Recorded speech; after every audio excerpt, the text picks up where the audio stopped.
আসসালামু আলাইকুম প্রিয় রাসেল ভাই, আশা করি ভালোই আছেন আর আপনি সর্বদা আল্লাহর রহমতে ভালোর দলেই থাকেন। আমি জোবায়েদ হোসাইন ইতালির মিলান সিটি থেকে লিখছি। আমি এখানে একটি মিনি মার্কেট চালাই। কর্মসুবাদে আমার মিনি মার্কেটটি যে অ্যাপার্টমেন্টে রয়েছে তার ওপরে লোকদের সাথে স্বাভাবিকভাবেই বেশ ভালো রিলেশন। আমি সরাসরি ঘটনায় চলে যাচ্ছি। আমাদের মিনি মার্কেটের ওপর তলায় আমার এক ক্লায়েন্ট রয়েছে, যিনি একটা অন্য দেশের নাগরিক, ইকুয়েডরের নাগরিক, এবং তার নাম জুলিও। এমনিতে ও রাতে জব করত জানতাম, তবে কোথায় কি জব করত অত বিস্তারিত জানতাম না। ওর ডিউটি ছিল খুবই দীর্ঘ, প্রতিদিন সন্ধ্যা 7টা থেকে কিংবা 8টায় যেত আর ফিরত পরের দিন দুপুর 12টায় কিংবা 1টায়। ও কাজে যাবার সময় আমার মিনি মার্কেট থেকে কোমল পানীয়, জুস কিংবা অন্য সফট ড্রিঙ্কস কিনে নিয়ে যেত। গত সপ্তাহে একদিন কাজ থেকে ফিরে জুস কিনে বাসায় ফেরার সময় ওর সাথে থাকা ব্যাগটি আমার গ্যাসের সামনে ভুল করে রেখে যায়। পরবর্তীতে আমি ব্যাগটি পেয়ে একপাশে রেখে দিই। আমি ভেবেছি হয়তো অন্য কেউ রেখে গেছে, পরে হয়তো নিতে আসবে। তবে ব্যাগটি পাশে রাখার সময় আমি ব্যাগটি একবার খুলে দেখি এর মধ্যে কি আছে, কোনো আইডেন্টিফিকেশন বা আইডেন্টিফাই করার মতো কোনো কিছু আছে কিনা, বা অবৈধ কিছু কেউ রেখে গেল কিনা। এসব ভেবে খুলে দেখি জামা কাপড় আর একটা তসবির মতো, ঠিক তসবি না, হিন্দুদের পৈতার মতো ক্রস চিহ্নের লোহার একটা বস্তু। আমি ভাবলাম হয়তো হবে কোনো খ্রিস্টান ধর্মের অনুসারী, হয়তো সে এগুলো দিয়ে তার ধর্মের চর্চা করে। ঠিক 2 দিন পর ওই ইকুয়েডরের লোকটি সকালে আমার দোকানে আসে কিছু কেনার জন্য। তখন আমার ক্যাশের পেছনে ব্যাগটি দেখতে পেয়ে বলে যে ব্যাগটি আমি এখান থেকে এখানে ফেলে গেছি, অথচ বাসায় খুঁজে অস্থির, গতকাল কাজেও যেতে পারিনি এর জন্য। আমি বললাম, ব্যাগ ছাড়া কাজে যেতে সমস্যা কি? আর আমি ব্যাগটি খুলে চেক করেছি যে কার বা কি কে রেখে গেছে। আমি তো দেখলাম জামা কাপড়, ক্রস টাইপের কিছু। ও তখন ব্যাগটা হাতে নিয়ে আমার সামনে আবার খুলে 2-3টা জিনিস বের করলো। ক্রস ছাড়াও আরো মালা ধাঁচের কিছু আছে, বলে যে এগুলো ছাড়া কাজে যাওয়া যায় না। আমি শুনে কিছুটা অবাক হলাম আর দুষ্টামি করে বললাম যে তুমি কি জাদুটোনা করো নাকি? ও হেসে বলল, না, জাদুটোনা করার সামর্থ্য আমার নেই। আমি যেই হাসপাতালে জব করি ওখানে রাতের ডিউটিতে সমস্যা হয়, তাই সেফটির জন্য এইগুলো রাখি। আমি শুনে কিছুটা অবাক হলাম, আবার আগ্রহ বাড়ল শোনার। মনে মনে আপনাদের ভূত এফএমের কথা মনে পড়ল। আমি প্রায়, আপনি বলে থাকেন আমাদের আশেপাশে যাদের অভিজ্ঞতা আছে এইসব ভৌতিক ঘটনার, সেগুলো আপনাদের সাথেই শেয়ার করতে। ঠিক তেমনি আমি ওকে খুব করে অনুরোধ করলাম শোনানোর জন্য। ও প্রথমে বলে যে প্রাইভেসির জন্য এসব ঘটনা বাইরে বলা নিষেধ। ওদের যে ডিরেক্টর তিনি এগুলো বাইরে প্রকাশ করতে বারণ করেছেন। আমিও নাছোড়বান্দা, খুব খুব করে অনুরোধ করায় ভালো সম্পর্ক থাকার কারণে আমাকে বলতে রাজি হলো। আমি মূল ঘটনায় যাচ্ছি। এটি মিলানের বেরগামো শহরের একটি হাসপাতাল। আপনি স্থানটি উল্লেখ করবেন না অনুগ্রহ করে। আমি করে ফেলেছি কারণ আপনি আগে লিখেছেন, এই কথাটা আগে লিখতে হবে যে এটা উল্লেখ করা যাবে না, তাহলে পরের অংশটুকু উল্লেখ করতাম না। ওর ভাষ্যমতে ওই হাসপাতালে সাধারণত যারা কোমায় চলে যায় কিংবা মৃত্যুর দিনক্ষণ সন্নিকটে এসেছে, অর্থাৎ যারা ডাক্তারের চিকিৎসায় নিয়ন্ত্রণের বাইরে চলে যায়, তাদের জন্যই ব্যবস্থা। জুলিও আমায় বলল যে প্রথম বেশ কিছুদিন কাজ খুঁজেছি, কিন্তু আমার জন্য দুষ্কর হয়ে যায়। প্রায় দীর্ঘ 7-8 মাস পর 2017 ফেব্রুয়ারির দিকে হাসপাতালে একটা জব পেয়ে আমি বেশ আনন্দিত ছিলাম। আমার কাজ ছিল রোগীদের রুমে গিয়ে চেক করা, ময়লা আবর্জনা পরিষ্কার, কোন রোগী মারা গেলে তাকে ডোম ঘরে নিয়ে যাওয়া। ডিয়ার লিসেনার, আজকের এই ইমেইল এপিসোডটি অনেক ভয়ঙ্কর হতে যাচ্ছে। আপনারা এক এক করে রাসেল ভাইয়ার সম্পূর্ণ ইমেইল এপিসোডগুলো শুনবেন। আজকে কিন্তু 2 থেকে 3টি ইমেইল এপিসোড আপনাদেরকে শোনানো হবে। লিসেনার্স, যে ইমেইলগুলো আপনাদেরকে শোনানো হবে এই সবগুলো ইমেইলই কিন্তু বাছাইকৃত ইমেইল এপিসোড। আশা করি আপনাদের সবার অনেক ভালো লাগবে। যারা আরজে রাসেল ভাইয়াকে ভালোবাসেন, আরজে রাসেল ভাইয়ার কণ্ঠে প্রতিদিন এইরকম ইমেইল এপিসোড পেতে চান, তারা অবশ্যই আমাদের চ্যানেলটিকে সাবস্ক্রাইব করবে। চলুন আমরা দেরি না করে সরাসরি ঘটনায় চলে যাই। আমি শুনেছিলাম যে আমার স্থানে যে কাজ করত তাকে বহিষ্কার করা হয়েছে, তবে কি কারণে হয়েছে জানতাম না। চাকরির প্রথম 2 সপ্তাহ আমার দিনের ডিউটি ছিল, 3য় সপ্তাহ থেকে আমার রাতে ডিউটি পড়ে। আমার এক কলিগ রাতে আমায় বলল যে রাত 1টার পর একটু সতর্ক থাকতে এবং এক কলিগ আরেক কলিগের নজরের আওতায় থাকতে। আমি শুনে ভাবলাম হয়তো কাজে কেউ ফাঁকি দেয় কিনা সেটা নিয়ন্ত্রণ করার জন্য এই ব্যবস্থা। আমি মনে মনে ভাবলাম, আমার যে কাজ সে আমি কেউ দেখলেও করবে, আবার না দেখলেও করব। আর হাসপাতালে তো সিসি ক্যামেরা আছেই, তাই অনর্থক কোনো নজরের বিষয়টাকে আমি কেয়ার করলাম না। আমি রুম ক্লিন করে এগোচ্ছি। এমন সময় আমাদের ঝাড়ু বালতি যেখানে রাখি, মনে হলো কালো জামা পরা একটা মানুষ ঢুকলো সেখানে। আমি সোজা গিয়ে ডানে মুখ ঘোরানোর সময় মনে হলো যে কেউ ঢুকেছে। আমাদের স্টাফ সকলেই আকাশি রঙের পোশাক পরা। আমি ভাবলাম যে আবছা আলোতে রাতে আকাশি রঙের পোশাক আমার কাছে কালো লেগেছে, তাই অতটা চিন্তিত ছিলাম না। আমি বাকি কাজ করতে করতে ওই রুমে প্রবেশ করলাম।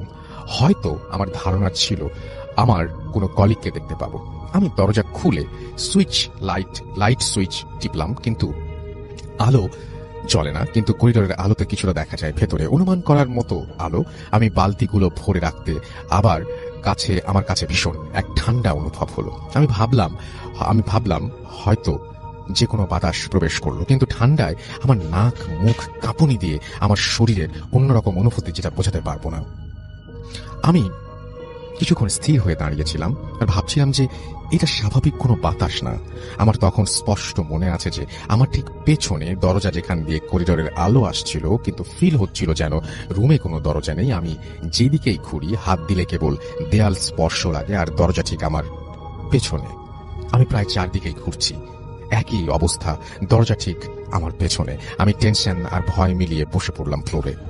এমন সময় আমার দুইজন কলিগ একসাথেই এসে রুমের দরজা খুলে লাইট জ্বালায়, আর আমাকে তারা নাকি ফ্লোরে বসে দুলতে দেখেছিল। জুলিও আমাকে আমার দোকানে বসে কেমন করে দুলছিল সেটা অভিনয় করে দেখালো, ঠিক যেভাবে মাদ্রাসার ছাত্ররা পড়ার সময় তোলে। এরপর কলিগ আমাকে তুলে আরেকটা রুমে গিয়ে তৎক্ষণাৎ কিছু বলেনি, শুধু বলল, তোমাকে না সবসময় কারো চোখের সামনে থাকতে বলেছিলাম, একা একা কি করছো এখানে? এখন কি একটু ঠিক আছো? আমি মনে মনে বললাম যে না, যদি বলি চাকরিটায় আনফিট বলে ডিসমিস করে দেয় কিনা। বললাম, হ্যাঁ ঠিক আছে, গায়ে একটু জ্বর ভাব, তাই হয়তো পড়ে গেছি। আমার ওই ঠান্ডা বাতাসটাকে মনে হয়েছিল জ্বর হবার পূর্বে মানুষের একটু ঠান্ডা আর কাঁপুনি দেয়।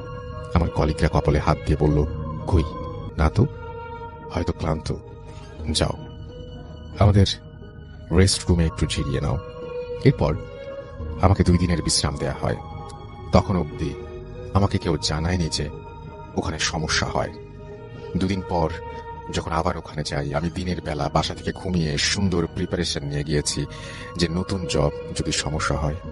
ওই দিন ও আমায় বলল যে রাতে সতর্ক থেকো, কারো চোখে চোখে থেকো। আমি ভাবলাম মৃত্যুশায়ী অথবা একদম মুমূর্ষ রোগী থাকে, তাই হয়তো এমন কিছু বলছে। কখন কোন বেডে ইমার্জেন্সি দরকার পড়ে, তাই হয়তো এই ব্যবস্থা।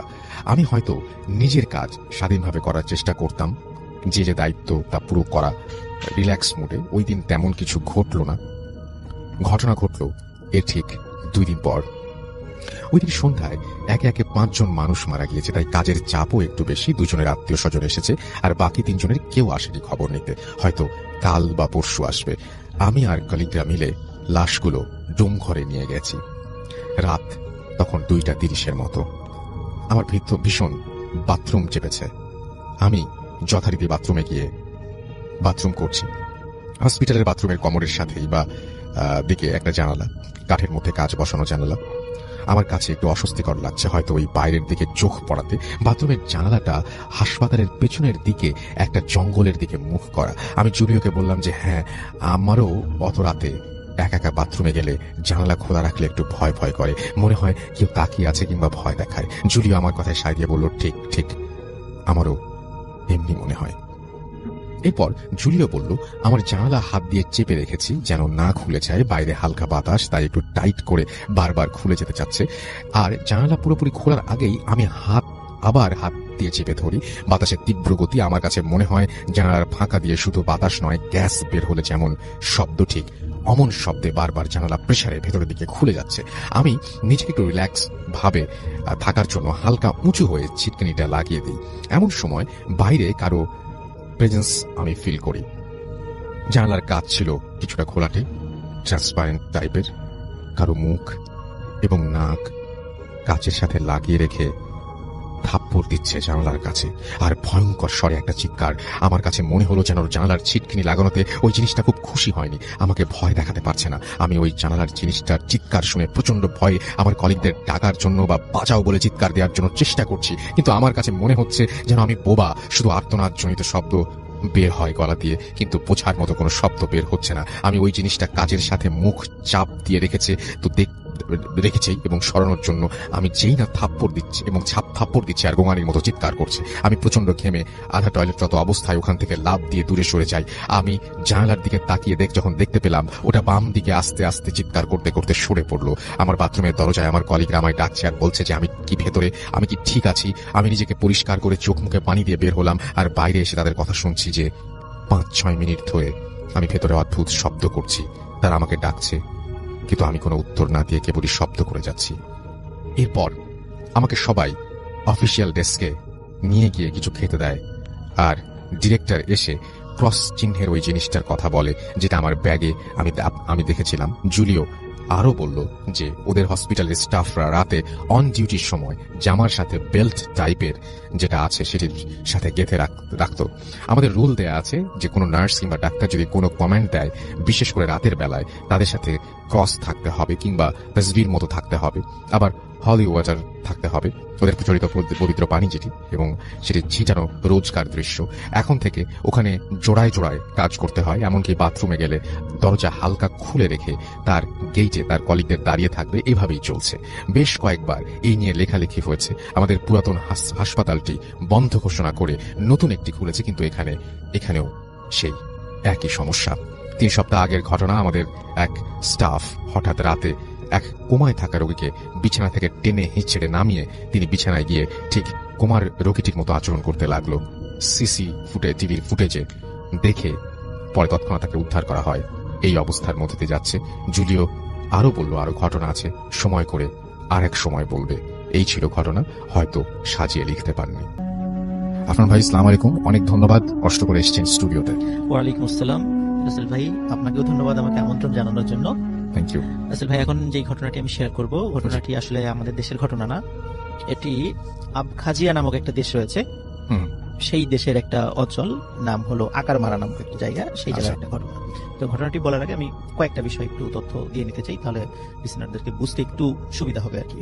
সেটা হলো যখন 1991 সালের শেষের দিকে, মানে 21 ডিসেম্বর, যখন সোভিয়েত ইউনিয়ন ভেঙে যায়, সোভিয়েত ইউনিয়ন ভেঙে যাওয়ার পরে 15টি স্বাধীন দেশের জন্ম হয়। এর মধ্যে জর্জিয়া একটা, আর আবখাজিয়া এবং দক্ষিণ ওসেটিয়া, এটি জর্জিয়ার দুটো অঞ্চল।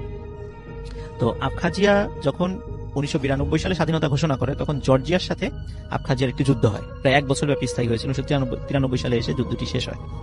ওই সময়ে আবখাজিয়ার বেশ কয়েকটা অঞ্চল, তার মধ্যে একটা অঞ্চল নাম ছিল আকারমারা নামক একটা জায়গা। ওই যুদ্ধের ওই সময়টাতে ওই এলাকাটা জনশূন্য হয়ে পড়ে, এবং যখন সোভিয়েত ইউনিয়ন ছিল, ওই অঞ্চলটাতে রেল যোগাযোগ ছিল, হসপিটাল ছিল, স্কুল ছিল, অনেক লোকের প্রায় লক্ষাধিক লোকের বসবাস ওখানে ছিল। কিন্তু পরবর্তী সোভিয়েত ইউনিয়ন ভেঙে যাওয়া এবং আবখাজিয়ার যুদ্ধ হওয়ার কারণে ওখানকার লোকজনরা একে একে ওখান থেকে সরে পড়ে, এবং ওই জায়গাটা একরকম অ্যাবান্ডান্ট বা পরিত্যক্ত হয়ে যায়। তো আসলে ওই জায়গাটা কেন্দ্রিক আজকে ঘটনাটি আমি শেয়ার করবো।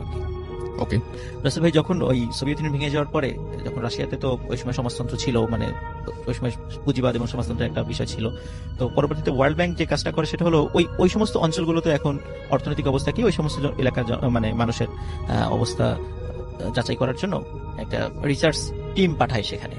তো রিসার্চ টিমের সাথে এই ঘটনাটি ঘটেছিল আর কি। তো রিসার্চ টিমের মধ্যে বাংলাদেশি একজন ব্যক্তি ছিলেন আর কি। তো বাইরের দেশের কয়েকজন ছিলেন, এর মধ্যে একজন বাংলাদেশি ছিলেন। তো বাংলাদেশের ওই ভাই নাম প্রকাশ অনিচ্ছুক আর কি, কারণ উনি রিনাউন্ড পারসন, তো নাম প্রকাশ করা যাবে না আর কি। তো উনি ওই ঘটনাটি আর কি বলেছেন। ঘটনা ছিল এরকম, রাসেল ভাই, ওনারা 1994 সালের দিকে ওখানে গিয়েছিলেন। এটা আবখাজিয়ার ওই জায়গা থেকে বেশ ভিতরে একটা পাহাড়ি এলাকা, ওই আকারমারা জায়গাটা পাহাড়ি এলাকা, অনেক কষ্ট করে যেতে হয়, দীর্ঘ সময় লাগে সেখানে পৌঁছতে। তো ওনাদের বলা ছিল যে আপনারা ওখানে রাত্রি যাপন করবেন না, যত কষ্টই হোক, বিকালের দিকে কাজ শেষ করবেন, গাড়িতে করে আবার শহরে চলে আসবেন, মানে প্রয়োজন হলে পরের দিন আবার যাবেন। এবং ওখানকার লোকজনও তাদের সাথে কথা বলার জন্য গিয়েছেন, ওনারা মানে বাইরের লোকদের সাথে পারতপক্ষে কথা বলতে চান না এবং ছবিও তুলতে চান না। তো যাই হোক, যখন ওনারা প্রথম দিন এরকম কাজে খুব একটা ফল পেলেন না, তাদের সাথে কথা বলতে গিয়েও মানে খুব একটা বেশি লাভ হলো না, তখন চিন্তা করেন আবার কষ্ট করে এত দূর যাব গাড়িতে করে, আবার পরের দিন আসবো। তো ওনারা রিকোয়েস্ট করলেন যে আমরা আজকে না যাই, আমরা এখানে আজকে তাঁবু খাটিয়ে এখানেই থাকি। তো এখন কিন্তু যিনি দায়িত্বশীল ছিলেন গভর্নমেন্ট থেকে, যাকে ওনাদের সাথে যাকে পাঠিয়েছেন, উনি রাজি হচ্ছিলেন না। তারপর অনেক পিড়াপিড়ি করার পরে বলছেন ঠিক আছে, আপনাদের নিজস্ব রেসপন্সিবিলিটি যদি আপনারা থাকতে চান সেটা ভিন্ন বিষয়। তখন ওনারা নিজ দায়িত্ব বলে আচ্ছা ঠিক আছে, আমরা নিজ দায়িত্বে এখানে থাকবো। থাকার পরে ওখানকার যে ড্রাইভার যিনি ছিলেন, তো উনি একটা বিষয় সতর্ক করলেন যে এখানে পারতপক্ষে রাতের বেলা বের হবেন না, কারণ এখানকার লোকজন রাতের বেলা খুবই দরকার ছাড়া বাসা থেকে বের হয় না। কেন? এখানে অনেক সময় অনেকে ভয়ঙ্কর জিনিস দেখে, মানে আজব আজব পশু পাখি দেখে, মানে প্রাণী দেখে আর কি। তো দেখলে অনেকে নাকি ভয়ে মারা যায়। আচ্ছা, তখন ওনারা স্বাভাবিকভাবেই চিন্তা করেন পশু পাখি তো সকাল থেকে তো অনেক কিছু দেখলাম, মানে বন্য শুকর থেকে শুরু করে অনেক কিছু তারা দেখেছে আর কি। তাহলে এগুলো রাতের বেলা দেখলে ভয়ের কি আছে, ভয়ের তো কিছু নেই। তো যাই হোক রাসেল ভাই, ওনারা বিষয়টা আসলে অতটা গুরুত্ব দেন না। তো ওনারা যেহেতু চিন্তা করলেন যে যদি এরকম হিংস্র প্রাণী চলেই আসে, ওনারা যে কাজটা করলেন, ওনাদের তাঁবুর চতুর্দিকে একটু আগুন জ্বালিয়ে রেখেছিলেন আর কি, যাতে করে আগুন দেখে পশু পাখি এদিকে না আসে রাতের বেলা। রাতের বেলা যখন গভীর রাত হয়ে যায়, রাত হয়ে যাওয়ার পরে মানে তাঁবুর বাইরে রাসেল ভাই যদি আগুন জ্বলে, ওখানে কেউ হেঁটে গেলে কিন্তু একটা ছায়া পড়ে, মানে কাপড়ের উপর একটা ছায়া পড়ে, বোঝা যায় ওখানে কেউ একজন যাচ্ছে, আলোতে এটা বোঝা যায় আর কি। তখন ওনারা সবাই দেখছিলেন যে মনে হলো 5-6টা মানে ছাগল বা ছোট বাছুরের মতো কিছু প্রাণী ওখানে আসলো, এবং ওদের শিং আছে। তো মনে হলো ওদের শিং আবার একটা শিং। তো মনে হলো যে হয়তো বা আর একটা মানে আছে, একটাই হয়তো দেখা যাচ্ছে ছায়াতে এরকম। তো ওনারা চিন্তা করলেন যে ছাগল তো দিনের বেলাও দেখেছে, এরা হয়তো বা আছে কিছু মানে বেঁধে রাখে নাই মালিক, এরকম কিছু হতে পারে, এখানে চলে আসে। এটা ওনারা আসলে পাত্তা দেন নাই রাসেল ভাই। এটা পরের দিন যখন ওনাদের ড্রাইভার জিজ্ঞেস করেছেন আপনারা রাতে কোনো শব্দ শুনেছিলেন বা কিছু দেখেছিলেন এই টাইপের কিছু প্রাণী, তো বলেন যে না, ওরকম তো কিছু দেখি নাই, তবে এরকম রাতের বেলা আমাদের কাছে মনে হয়েছিল এরকম কিছু একটা তাঁবুর পাশে আসছিল। তখন উনি সতর্ক করলেন যে আপনারা কিন্তু এটা দেখার জন্য কখনো সামনে যায় না, তাহলে বিপদ হতে পারে। তো এই কথা বলার পরে ওই টিমের মধ্যে আবার আপনার এক রাশিয়ান ভদ্রলোক ছিলেন।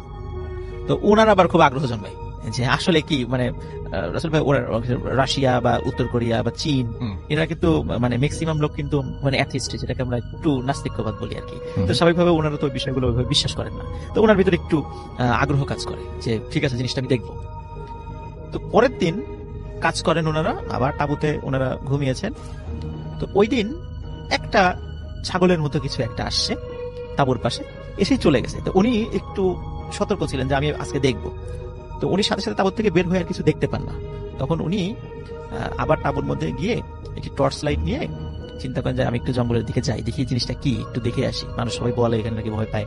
তো উনি রাসেল ভাই ওই টর্চ লাইটটা নিয়ে উনি জঙ্গলের মধ্যে চলে যান। জঙ্গলের মধ্যে চলে যাওয়ার পর উনি খুঁজতে থাকেন। কিছুক্ষণ পর ওনার মনে হলো যে পিছন থেকে খসখস শব্দ বা কিছু একটা হেঁটে যাচ্ছে এরকম মনে হচ্ছে। তো উনি সাথে সাথে যখন পিছন দিকে ঘুরে মানে আলো জ্বালিয়েছেন, টর্চ লাইট জ্বালিয়েছেন, তখন মনে হয় সাদা কিছু একটা মনে হয় দৌড় দিয়ে চলে গেল। উনি আবার ওটার পিছু নেন যে কি জিনিসটা দেখি। তো উনি পিছু নিতে নিতে ক্লান্ত হয়ে পড়েন, তখন একটু বিশ্রাম নিচ্ছিলেন। তখন আবার মনে হলো ওনার পিছনে আবার খসখস শব্দ। তখন রাসেল ভাই উনি যখন পিছন দিকে ঘুরে তাকিয়েছেন, তখন ওই জিনিসটার মুখোমুখি হয়েছেন। তো ওনার বর্ণনা অনুযায়ী যে এটা সাদা ধরনের ছাগলের মতো ছিল, সবকিছুই ছাগলের মতো, কিন্তু শিং একটা, কিন্তু রাসেল ভাই মাথাটা মানুষের মতো। এই দৃশ্যটা দেখে উনি মারাত্মক ভয় পান ওখানে, এবং ভয় পাওয়ার সাথে সাথে ওখান থেকে মানে উনি যে কোন দিকে দৌড় দেবেন উনি আসলে বুঝতে পারছিলেন না। মানে উনি যেদিকে পেরেছেন ওইদিকে দৌড় দিয়েছেন। রাসেল ভাই সমস্যা হলো তো ওই জঙ্গলের পথ তো ওনার চেনা না, উনি তো এখানকার লোকাল লোক না। লোকাল লোক হলে তো রাত্রেবেলা জঙ্গলের পথ যদি কেউ হারিয়ে যায়, দিনের বেলা হারালে তো খুঁজে পাওয়া যায় না, তারপর রাত্রেবেলা উনি হারিয়ে ফেলেছেন। তো এভাবে উনি দৌড়াচ্ছেন। তো ওনার মনে হচ্ছিল পিছন থেকে অসংখ্য ওই ধরনের প্রাণী ওনাকে তাড়া করছেন। তখন উনি জঙ্গলে সেন্সলেস হয়ে পড়ে যান। তারপরে সকালবেলা অনেক খোঁজাখুঁজি করার পরে তাকে জঙ্গল থেকে উদ্ধার করা হয়। তো উনি বলেন যে এই ঘটনা আমি দেখেছি। তো দেখা যাচ্ছে যে উনি যে এই বিষয়টা বলেছেন, ওনার টিমের অন্য সদস্যরা আবার সেটা বিশ্বাস করে না, বলে না তুমি এই ধরনের ছাগল জাতীয় জিনিসই দেখেছো, এটা অন্য কিছু না। তো এখন দেখা যাচ্ছে ওনাদের টিমের মধ্যে আরো কয়েকজনের আগ্রহ জন্মে যে আসলে কি ওইটা, আমরা একটু দেখবো। এর ভিতরে রাসেল ভাই এই বাঙালি যেই ভাইটা ছিলেন আর কি, যে ভদ্রলোক, তো উনি আবার ওনারও একটু আগ্রহ জমে যে আজকে আমরা দুই বন্ধু মিলে যাব, দুই বন্ধু মিলে গিয়ে আমরা আসলে দেখবো কি জিনিসটা। তো ওনারা রাতের বেলা ছিল, ওনারা মানে বসেছিলেন যে এরকম কিছু দেখা যায় কিনা। তো ওনারা আসলে ওই দিন তাঁবুর বাইরে অপেক্ষা করছিলেন যে কিছু দেখা যায় কিনা, কিন্তু কিছু দেখছেন না। তখন অনেক রাত হয়ে গেছে, প্রায় সকাল হতে হয়তো বা ঘন্টাখানিক বাকি। তখন ওই যে বাংলাদেশি যে ভাই ওনার সাথে যিনি ছিলেন উনি আর ধৈর্য ধরে ধারণ করতে পারলেন না, বললেন যে আর আমি অপেক্ষা করতে পারবো না, আমি তাঁবুতে চলে গেলাম, আমি এখন ঘুমাবো, এই বলে উনি চলে যান। বাংলাদেশি যে ভাইটা ছিলেন ওনার আবার আগ্রহ শেষ নাই, উনি চিন্তা করলেন যে আমি একটু জঙ্গলের ভিতরে যাই, ভোর হতে তার বেশি দেরি নাই, আমি একটু জঙ্গলের দিকে যাই। তো উনি আসলে জঙ্গলের দিকে গিয়েছেন। জঙ্গলের দিকে যাওয়ার পর তখন উনি কিছু একটা দেখেন সাদা সাদা। উনি চিন্তা করেন যে এরকম তো আগের একজন দেখেছেন, হয়তো এটা সেটা হবে, দেখি তো এই জিনিসটা আসলে কি। তো উনি আবার ওটার পিছু পিছু চান, দেখে যে ওই জিনিসটা দৌড়ের সামনে চলে যাচ্ছে, ওনার মাথা বা এটা কিছু দেখতে পাচ্ছেন না, খালি দেখেন সাদা একটা ছাগলের মতো দৌড়াচ্ছে। তো উনি যেতে যেতে একটি জায়গায় এসে দেখেন যে পথ শেষ হয়ে গেছে এবং ওই পাশে একটা লেক আছে। তো লেকের ধারে আবার একটা নৌকা বাঁধা, কারণ ওখানকার স্থানীয় লোকজন আবার কিছুটা ওই ওখানে মাছও ধরে, যে অল্প কয়েকজন লোক আছে ওখানে, ওরা একটু মাছ ধরে, এই জন্য ওখানে নৌকা বাঁধা আছে। তো উনি চিন্তা করলেন যে আর হয়তো দেখা যাবে না, আমি চলে যাই। তখন আসলে যখন চলে যাবেন, মানে ঘুরে দাঁড়িয়েছেন ওখান থেকে, তখন ঘুরে দাঁড়ানোর সময় দেখে পিছনে, মানে ওনার থেকে হয়তো 10 হাত দূরে অসংখ্য ওই ছাগলের মতো প্রাণীগুলো দাঁড়িয়ে আছে, যাদের শিং একটা এবং মাথাটা মানুষের মতো। ওই দৃশ্য দেখে উনি মারাত্মক ভয় পান এবং দ্রুত, এখন উনি কি করবেন, ওনার তো পালানোর কোথাও জায়গা নেই। তখন উনি চিন্তা করেন যে নৌকা তো আছে, আমি নৌকায় উঠে পড়ি। তো নৌকায় উঠে উনি নৌকা থেকে দূরে সরে আসে, মানে ওই মানে যেই কিনার থেকে ওখান থেকে একটু দূরে সরে আসে, মানে পানির মধ্যে চলে আসে। এখন পানির মধ্যে চলে আসার পরে এখন অনেক সময় উনি অপেক্ষা করছেন, উনি দেখছেন যে কিছুতেই ওই জিনিসগুলো যাচ্ছে না এবং মনে হচ্ছে অসংখ্য ওই ছাগলের মতো প্রাণীগুলো একে একে জড়ো হচ্ছে। এবং তারপরে রাসেল ভাই যে ঘটনাটা ঘটলো সেটা হলো, উনি খেয়াল করলেন ওই প্রাণী কয়েকটা পানির মধ্যে নেমে ডুব দিল, তার মানে তার নৌকার কাছে আসার চেষ্টা করছে। তখন উনি চিন্তা করলেন যে আমার আর এখান থেকে বাঁচার আর উপায় নেই, হয়তো আজকে আমার জীবনের শেষ দিন। তখন উনি চিন্তা করলেন যে উনি ধূমপান করতেন না, চিন্তা করলেন যে হয়তো বা উনি শুনেছিলেন যে এই ধরনের কোনো জিনিস থাকলে হয়তো বা আগুন জ্বালালে সেটা কাছে আসে না, কিন্তু ধূমপান করতেন ওনার কাছে এই ধরনের কোনো সিগারেট বা দেশলাই এটা ছিল না। তখন উনি মাথায় একটা বুদ্ধি আসলো, উনি তখন মানে আজান দেওয়া শুরু করলেন। আচ্ছা, নৌকা থেকে আল্লাহু আকবার আল্লাহু আকবার বলে আজান দেওয়া শুরু করেন এবং দীর্ঘ সময় নিয়ে আজান দিচ্ছিলেন। তো আজান শেষ হওয়ার পর উনি আবার আজান দেন, আবার আজান দেন, এরকম অনেকক্ষণ আজান দেওয়ার পরে, মানে যতক্ষণ আজান দিচ্ছিল উনি দেখছিলেন নৌকার পাশে পানির নিচ থেকে বুদবুদ উঠছিল, মনে হচ্ছে যে ওই জিনিসগুলো কাছে চলে আসছে নৌকার, কিন্তু কখন নৌকার একদম কাছে চলে আসতে পারছিল, মানে দূর থেকে মনে হচ্ছে ওই জিনিসগুলো নিচে আছে কিন্তু নৌকার কাছে আসতে পারছিল না। যখন সত্যি সত্যি যখন সকাল মানে হওয়া শুরু হলো, তখন ওই জিনিসগুলো আস্তে আস্তে মিলিয়ে যায় এবং উনি আবার ডাঙায় চলে আসেন। ডাঙায় চলে আসার পরে উনি সব ঘটনা খুলে বলেন সবার কাছে এবং স্থানীয় কয়েকজন লোকের সাথে যখন কথা বলেন, তখন স্থানীয় লোকজন তারা বলে যে হ্যাঁ, এই ধরনের বিষয় এখানে আছে, আমরা এটা দেখে খুবই ভয় পাই, অনেকে এতটাই ভয় পায় যে তারা ভয়ে কয়েকদিন পরে অসুস্থ হয়ে মারাই যায়, যার কারণে আমরা রাতের বেলা পারতপক্ষে এখান থেকে বাইরে বের হই না। আচ্ছা। এবং এখন পর্যন্ত রাসেল ভাই ওই আবখাজিয়ার ওই আকারমারা যে জায়গাটা, এটা আমি ঘটনাটা শোনার পরে ইউটিউবে সার্চ দিয়ে দেখেছিলাম যে আসলে ঘটনাটার আসলে ওই এরিয়াটা আছে কিনা। রাসেল ভাই আপনি লিসনার যারা আছেন তারা আপনি ইউটিউবে সার্চ দিয়ে ওই এরিয়াটা দেখতে পারবেন, একদম মনে হবে যে আমরা অনেক সময় অনেক হলিউডের মুভি দেখি যে এই সভ্যতা ধ্বংস হয়ে গেছে 300-400 বছর পরে যে বিল্ডিং গুলোর অবস্থা যেটা হয়, ঠিক ওখানকার অবস্থাটা ঠিক তেমন স্টিল নাও এখনো আছে এটা। তো এটা ছিল রাসেল ভাই first story. Thank you so much. যাই হোক, ঘটনাটি আপনি লিখেছেন সেজন্য আপনাকে অসংখ্য অসংখ্য অসংখ্য ধন্যবাদ। আব্দুর রব মৃধা উনি একজন পেশায় কৃষক ছিলেন। উনার বাসা হচ্ছে নড়াইল জেলার লোহাগাড়া উপজেলার শালনগর ইউনিয়নের মাকরাইল গ্রামে। এই মাকরাইল গ্রামে ওনার বসতি এবং অনেক আগে থেকে তিনি সেখানে বংশ পরম্পরায় বসবাস করছেন। ওনার কৃষি জমি সেটি ওনার ভিটা থেকে 5 থেকে 7 কিলোমিটার দূরে। প্রতিদিন সেখানে তিনি যান এবং সেখানে ওনার যে 2টি গরু রয়েছে এই গরু দিয়ে সেখানে চাষাবাদ করেন। যেহেতু বাসা থেকে 5 থেকে 7 কিলোমিটার দূরে ওনার জমি ছিল, এই জন্য উনি যে কাজটি করতেন সেটি হচ্ছে যে ফজরের আজানের ঠিক পরপরই উনি গরু এবং লাঙল নিয়ে বা কৃষিকাজ রিলেটেড আনুষঙ্গিক জিনিসপত্র নিয়ে বের হয়ে যেতেন। সকালের আলো হতে না হতেই উনি ওনার জমিতে চলে যেতেন এবং চাষাবাদ শুরু করতেন এবং পরন্ত বিকেলে আবার ফিরে আসতেন। ওনার মতো কিন্তু আরো কৃষক ছিল, তারাও ঠিক আজানের পরপরই রওনা দিত এবং ভোরের আলো ফুটতে না ফুটতে তারা তাদের জমিতে চলে এসে চাষাবাদ শুরু করে দিত। এমনই একটি রাতের ঘটনা, আলামিনের নানা আব্দুর রব মৃধা হঠাৎ রাতে ওনার ঘুম ভেঙে যায়। তিনি তখনও বুঝতে পারছিলেন না যে ফজরের আজান কি হয়েছে নাকি হয়নি। তখন আসলে তিনি ওইভাবে ঘড়ি দেখারও প্রয়োজন বোধ করেন নাই। তখন তিনি যে কাজটি করেন, তিনি ঘর থেকে বের হন, বের হয়ে ওনার যে 2টি গরু রয়েছে এই গরু নিয়ে এবং লাঙল নিয়ে উনি ওনার মাঠের দিকে রওনা দেন। ওই রাতটি ছিল জ্যোৎস্না রাত। জ্যোৎস্না রাতে ওনার পথ চলতে কোনো অসুবিধা হচ্ছিল না। প্রতিদিন যে যতটুকু সময় লাগে সেই সময়ের মধ্যে উনি ওনার ক্ষেতে পৌঁছে যান এবং পৌঁছেই উনি গরু দিয়ে হাল চাষ শুরু করেন। অনেকক্ষণ হয়ে যাচ্ছে যে হাল চাষ করছেন, কিন্তু সকাল হচ্ছে না। উনি ভাবছেন এমন তো কখনো হয় না, সাধারণত সকাল হওয়ার সাথে সাথেই তো চলে আসে, আজকে না হয় একটু তাড়াতাড়ি চলে আসে, কিন্তু সকাল কেন হচ্ছে না? উনি এই জিনিসটি ভাবছেন এবং হাল চাষ করছেন। এবং উনি আরো চিন্তা করছেন যে এতক্ষণে তো কারো না কারো চলে আসার কথা এখানে, আরো কৃষকদের যাদের আশেপাশে জমি আছে, কিন্তু তারাও কেউ আসছে না। এদিকে সকালও হচ্ছে না, আসলে কি ফজরের আজান হয়েছে? উনি সেই চিন্তা করছিলেন। এমনই চিন্তা যখন করছেন, তখন হঠাৎ ওনার কানে একটি বাচ্চার কান্নার আওয়াজ ভেসে আসে। বাচ্চাটি কান্নাকাটি করছে। উনি চিন্তা করলেন যে কি ব্যাপার, বাচ্চা কান্নাকাটি করছে কোথায়? উনি তাকিয়ে দেখলেন যে ওনার ক্ষেতের পূর্ব দিকে যে আইল আছে, এই আইলের উপরে একজন মহিলা তার কোলে একটি বাচ্চা নিয়ে বসে আছে এবং ওই বাচ্চাটি কান্নাকাটি করছে। উনি চাঁদের আলোতে স্পষ্ট দেখতে পাচ্ছেন বাচ্চা এবং বাচ্চার মাকে। বাচ্চা কাঁদছে এবং বাচ্চার মা বাচ্চাকে সান্ত্বনা দিচ্ছে।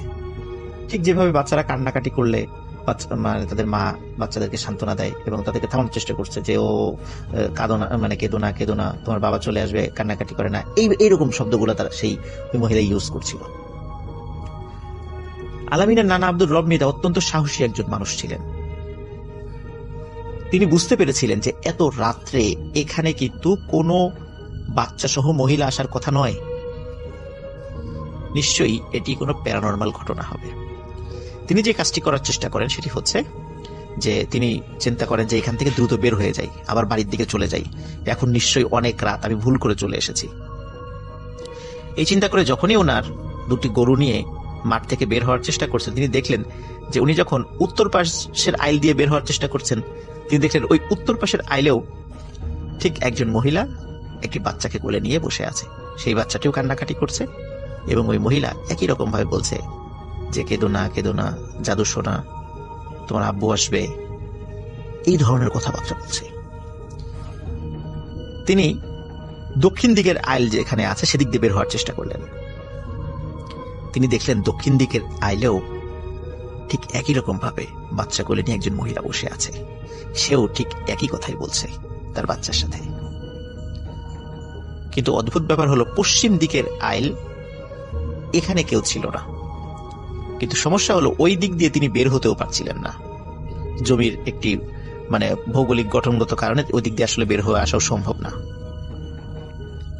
তিনি এটাও লক্ষ্য করছিলেন যে তিনজন মহিলা বাচ্চা সহ যে বসে আছে তার জমির তিন দিকের আইলের উপরে, এরা কেউ মাঠের মধ্যে আসছে না।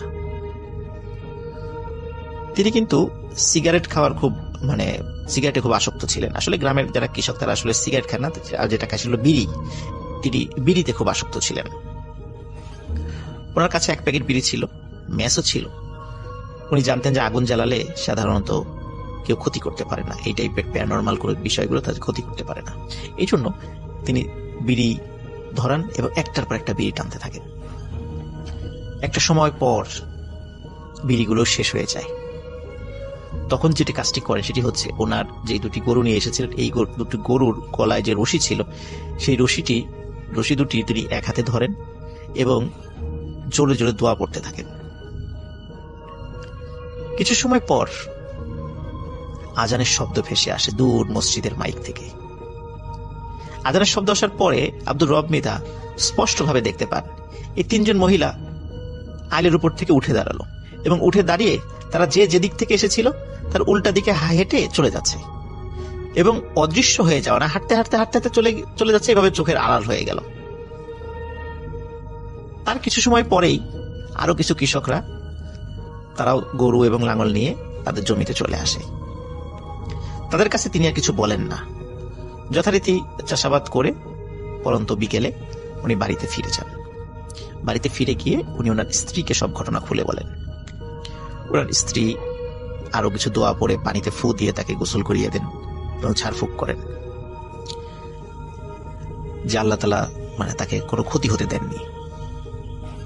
এর প্রায় 2 থেকে 2.5 বছর পর ঘটে আরেকটি ঘটনা। এর মধ্যে কিন্তু আর কোনো ঘটনা তার সাথে ঘটেনি। স্বাভাবিকভাবে মাকরাইল গ্রামের পাশেই নদী রয়েছে। তো সাধারণত আব্দুর রব মৃধা উনি যে কাজটি করতেন, বা শুধু উনি না, ওনার বাবা বা ওনার আত্মীয় স্বজনরা, পাশে যেহেতু নদী ছিল, নদীর ওখানে কিছু চরও ছিল, তো সেখানে সন্ধ্যার পরে মাছ ধরার জন্য বিভিন্ন ধরনের ইনস্ট্রুমেন্ট গুলা পেতে রাখতেন।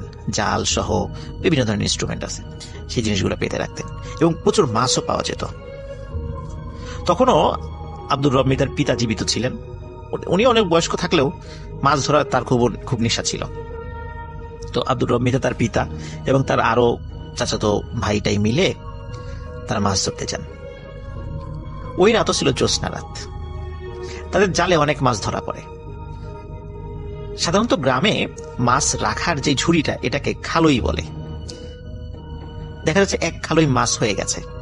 তখন আলামিনের নানা আব্দুর রব মৃধা, তাকে তার বাবা বলে যে, এই আব্দুর রব, মাছ তো এক খালি হয়ে গেছে, বাসা তো কাছেই, যা তুই এটা রেখে আয়, বাসায় গিয়ে মাছটা রেখে আবার খালইটা খালি করে নিয়ে আয়। তো চিন্তা করলেন আব্দুর রব মৃধা যে হ্যাঁ ভালো, কোথায় তো চলে যাই। উনি খালইটা নিয়ে আবার বাড়ির দিকে হাঁটা শুরু করেন। উনি যখন বাড়ির দিকে হাঁটা শুরু করেন, ওনার বাড়ির কাছাকাছি একটি বাগান রয়েছে। ওই বাগানটি পার হয়ে ওনার বাড়িতে আসতে হয়। যখন তিনি বাগানের মধ্যে প্রবেশ করেছেন, হঠাৎ করে পেছন থেকে কেউ বলছে, এই রবে, মাছগুলা দিয়ে যা। আসলে ওনার নাম আব্দুর রব থাকলেও গ্রামের মানুষজন তাকে রবে রবে বলতো, রব না বলে রবে বলতো। তো বলছে, এই রবে, মাছগুলো দিয়ে যা। তিনি প্রথম দিকে পাত্তা দেয় নাই। তিনি চিন্তা করেছেন হয়তো বা শুনতে ভুল করছে। তিনি হেঁটে যাচ্ছেন। আবার পেছন থেকে ধমক দিয়ে বলছে, এই রবে, তোকে না মাছগুলো দিতে বললাম, মাছ দিয়ে জানালে কিন্তু তোর ক্ষতি হবে। তিনি যে কাজটি করেন, তিনি মাছগুলো নিয়ে জোরে এক দৌড় লাগান। দৌড়াতে দৌড়াতে হঠাৎ উনি দেখতে পান 4-5টি ছায়া তাকে ঘিরে ধরেছে। তখন তিনি বুঝতে পারেন এবার আর তার নিস্তার নেই। ওনার যতক্ষণ জ্ঞান ছিল, পরবর্তীতে উনি যেটা বলেছেন যে উনি শুধু চিৎকার দিয়ে বলতে পেরেছিলেন, এই তোরা কে, কোথায় আসিস, আমাকে এরা ধরে নিয়ে যাচ্ছে। জাস্ট এতটুকু উনি বলতে পেরেছিলেন। এদিকে ওই বাগানের পাশেই আরেকজনের বাড়ি ছিল। ওই ব্যক্তি এই শব্দটি শুনে ফেলে যে আব্দুর রব মৃধা উনি চিৎকার করে এই ধরনের কথা বলেছেন। ওনার নাম ছিল বদিউর রহমান। স্থানীয়ভাবে লোকজন তাকে বদিয়ার বলতো। তো এই বদিয়ার এই শব্দটি শুনে, যেহেতু তার বাড়ি কাছাকাছি ছিল, একদম কাছে ছিল, উনি দ্রুত টর্চ লাইট নিয়ে বের হয়ে আসেন। বের হয়ে এসে আব্দুর রবকে খুঁজতে থাকেন। তিনি কোথাও তাকে দেখতে পান না, কিন্তু যেহেতু চিৎকার করেছেন উনি এত রাত্রে, নিশ্চয়ই কোথাও না কোথাও তিনি আছেন। এই বদিয়ারও খুব সাহসী লোক ছিলেন। তিনি একাই আব্দুর রব মৃধাকে খোঁজার জন্য বের হলেন। যেহেতু নদী কাছেই ছিল, হঠাৎ করে উনি দেখতে পেলেন যে উনি যেদিক দিয়ে খুঁজতে যাচ্ছেন সেখানে একটি গামছা পড়ে আছে। উনি যেহেতু আব্দুর রব মৃধাকে খুব ভালো করে চিনতেন এবং আব্দুর রব মৃধা যে গামছাটি সবসময় সাথে রাখতেন, সেই গামছাটিকেও চিনতেন, তিনি বুঝতে পারলেন যে আব্দুর রব মৃধার কোনো বিপদ হয়েছে, নাহলে গামছাটা এখানে পড়ে আছে কেন। তিনি দ্রুত নদীর দিকে আগাতে থাকলেন। নদীর কাছাকাছি যাওয়ার সাথে সাথে উনি এক ধরনের অদ্ভুত গোংরানির আওয়াজ শুনতে পান। তিনি দ্রুত নদীর কাছে গিয়ে দেখেন যে আব্দুর রব মৃধার পা দুটো উপরে এবং মাথা বালির মধ্যে ঢুকিয়ে রেখেছে এবং ওইখান থেকে গোংরানির আওয়াজ আসছে। ওনার দম বন্ধ হয়ে গেছে, হালকা হালকা নিঃশ্বাস ওই বালুর মধ্যে দিয়ে তার নাকে যাচ্ছে, এই জন্য উনি গোংরানির আওয়াজ করছেন। উনি দ্রুত সেখানে যান এবং সেখান থেকে আব্দুর রব মৃধাকে উদ্ধার করেন। উদ্ধার করে নদীর পানি দিয়ে হাত মুখ ধোন।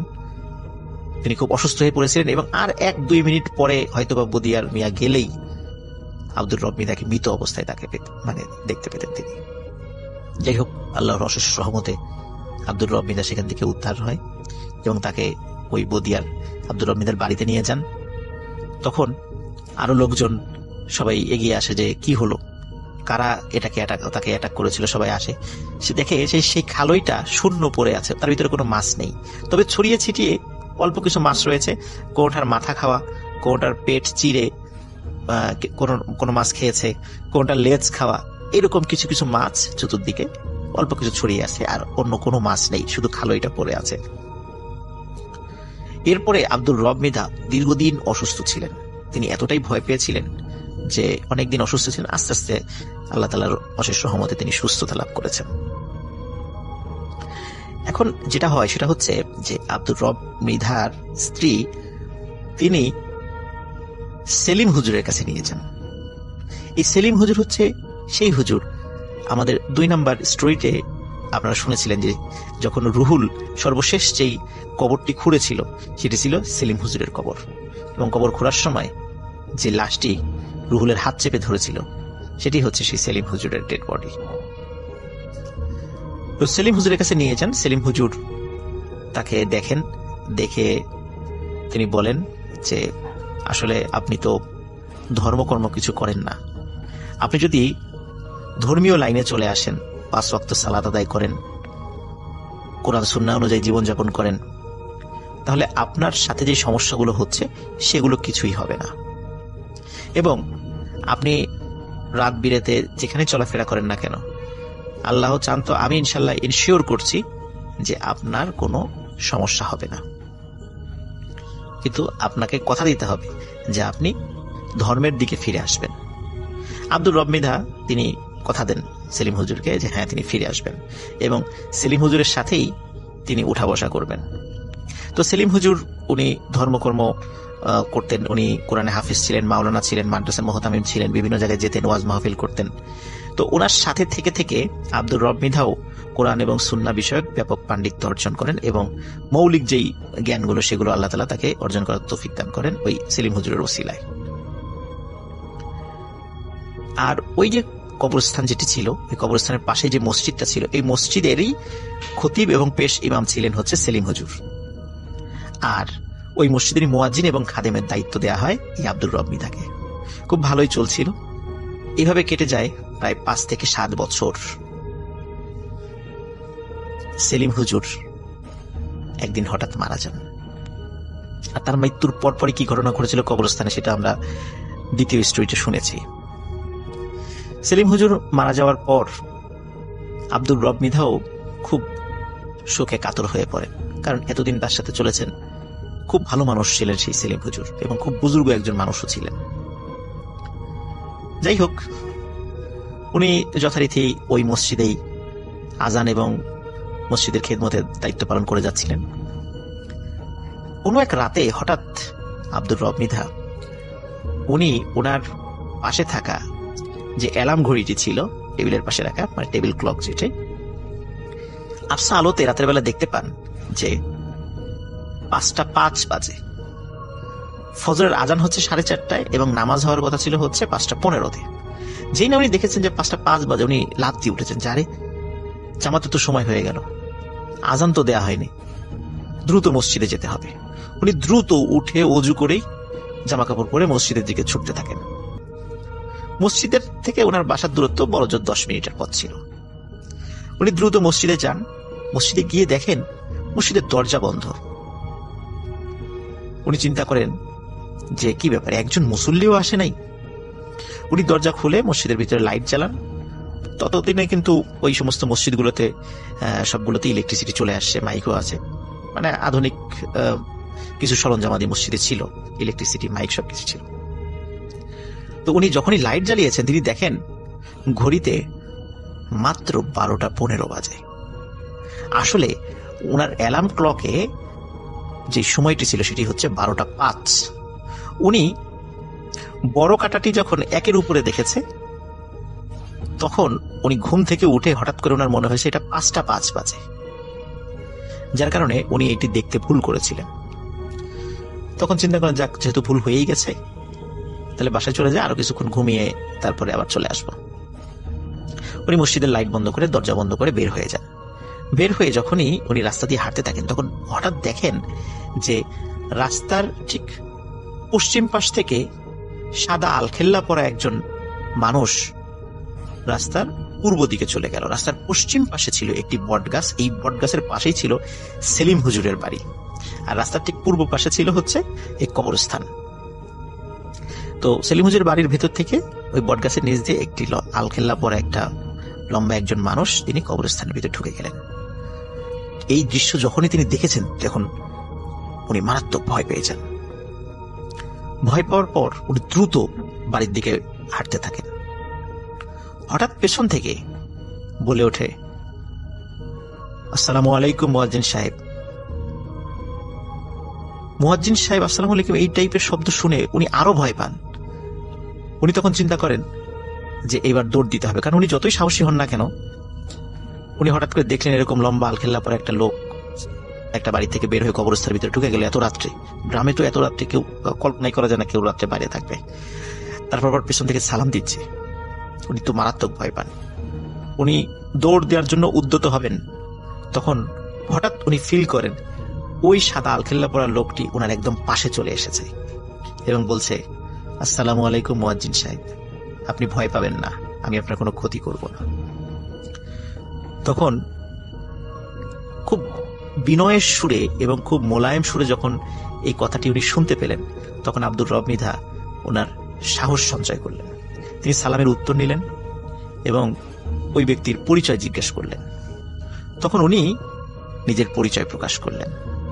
উনি বললেন যে আপনি যখন বেশ কিছু সমস্যার সম্মুখীন হয়েছিলেন, তখন যখন সেলিম হুজুরের কাছে এসেছিলেন, তখন সেলিম হুজুর যখন বলেছিল যে আপনি যদি আল্লাহর রাস্তায় ফিরে আসেন তাহলে এখন যে সমস্যাগুলো হচ্ছে সেগুলো হবে না। সেটি আসলে আমি সেলিম হুজুরকে প্রতিশ্রুতি দিয়েছিলাম যে হুজুর উনি যদি আল্লাহর রাস্তায় ফিরে আসে, আল্লাহর রাস্তায় চলে আসে, তাহলে ওনার নিরাপত্তার দায়িত্ব আল্লাহ যতটুকু আমাকে তৌফিক দান করেন আমি দেখব সেটা। আর এটাও ওই আলখেল্লা পরা লোকটি বলছেন যে আমি হচ্ছে একজন জিন।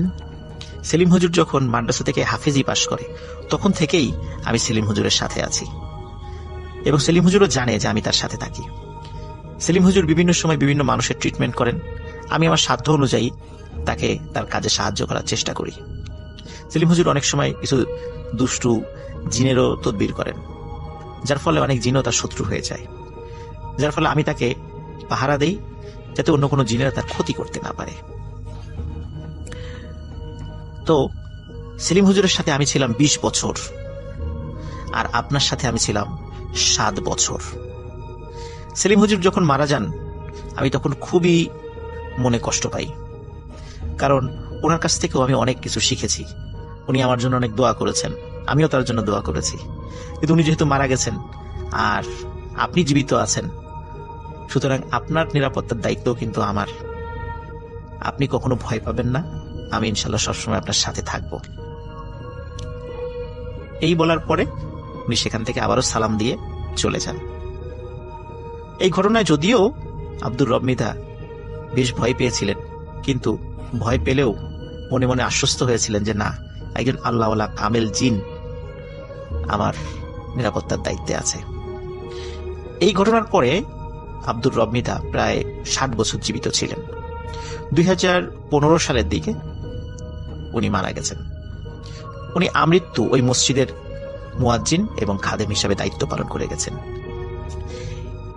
ওই জিনের সাথে দেখা হওয়ার পরে তার মৃত্যু হওয়ার আগ পর্যন্ত আর কখনো তার সাথে কোনো খারাপ ঘটনাও ঘটেনি, আর ওই জিনকেও তিনি কখনো দেখতে পাননি। অদ্ভুত ব্যাপার হলো যে আব্দুর রব মৃধার যে পরিবার রয়েছে এখনো আজ পর্যন্ত তারাও কোনো খারাপ জিনিসও দেখেনি, কোনো ভালো জিনিসও এখনো দেখেনি, বিশেষ করে ওই জিনকেও সে দেখেনি। এখন কথা হচ্ছে প্রিয় লিসেনার্স, যে আব্দুর রব মৃধার সাথে কেন এই ঘটনাগুলো ঘটছিল, এই বিষয়ে ওই জিন আব্দুর রব মৃধাকে জানায় যে আপনার কি মনে আছে যে আপনার মায়ের সাথে অনেকগুলো জিন ছিল। আপনার মা যখন মৃত্যু শয্যায় তখন আপনাদেরকে ডেকে বলেছিল যে আমি তো মরে যাচ্ছি, কিন্তু এই জিনগুলো তোমাদের সাথে থাকতে চায়, ওরা যেতে চায় না, তোমাদেরকে ভালোবাসে। তখন আপনার অন্য সব ভাই বোন রাজি হলেও আপনি খুব তুচ্ছ তাচ্ছিল্য করেছিলেন, অনেক আজে বাজে কথা বলেছিলেন, এও বলেছিলেন যে ওদেরকে আর প্রয়োজন নাই, ওদেরকে বিদায় করে দাও, তুমি মরে যাও, তোমার সাথে সাথে ওদেরকেও নিয়ে যাও। এই ধরনের অনেক তুচ্ছ তাচ্ছিল্যমূলক কথা বলেছেন, যার কারণে ওই জিনগুলো আপনার প্রতি ক্ষিপ্ত ছিল। আপনি যতগুলো সমস্যায় পড়েছেন সবগুলোই ওদের দ্বারা সংগঠিত হয়েছে। আপনার ওদেরকে এভাবে তুচ্ছ তাচ্ছিল্য করে কথা বলা উচিত হয়নি। যেহেতু আমি আপনার সাথে ছিলাম, যার কারণে ওরা আপনাকে আর নতুন করে কোনো ক্ষতি করতে পারেনি। এইটাই ছিল আব্দুর রব মৃধার সাথে যে দুটো বড় বড় ঘটনা ঘটেছিল, বিশেষ করে জমিতে এবং উনি মাছ ধরার সময়, এটি ছিল সেই কারণ। তো রিসেন্টলি ঘটে যাওয়া একটা ঘটনা তিনি আমাদের সাথে শেয়ার করবেন, চলুন শুনে আসি তার মুখ থেকেই। আসসালামু আলাইকুম। ওয়ালাইকুম আসসালাম। মে মাসের 8 তারিখের ঘটনাটা, গত বুধবার আর কি ছিল দিনটা। তো সেই দিন যিনি আমার কাছে এই কথাটা আমার কাছে আসে বলে, ওনার নাম ছিল নীরব। ওনার বাবা মারা যায়। তারাবি নামাজের পরে তাকে দাফন দেওয়া হয়। রাত 11টা 11:30 বেজে যায়। জি। তো আমাদের যে কবরস্থানটা সেটা একটু মেরামত করাতে, লাশটা দাফন দিতে একটু কষ্টই হয় নিয়ে যেতে। তো যে খাটিয়া করে নিয়ে যাওয়া হয়, কষ্ট হতে সেই খাটিয়া থেকে কোলে তুলে 3-4 জন মিলে ধরে নিয়ে যেতেছিল।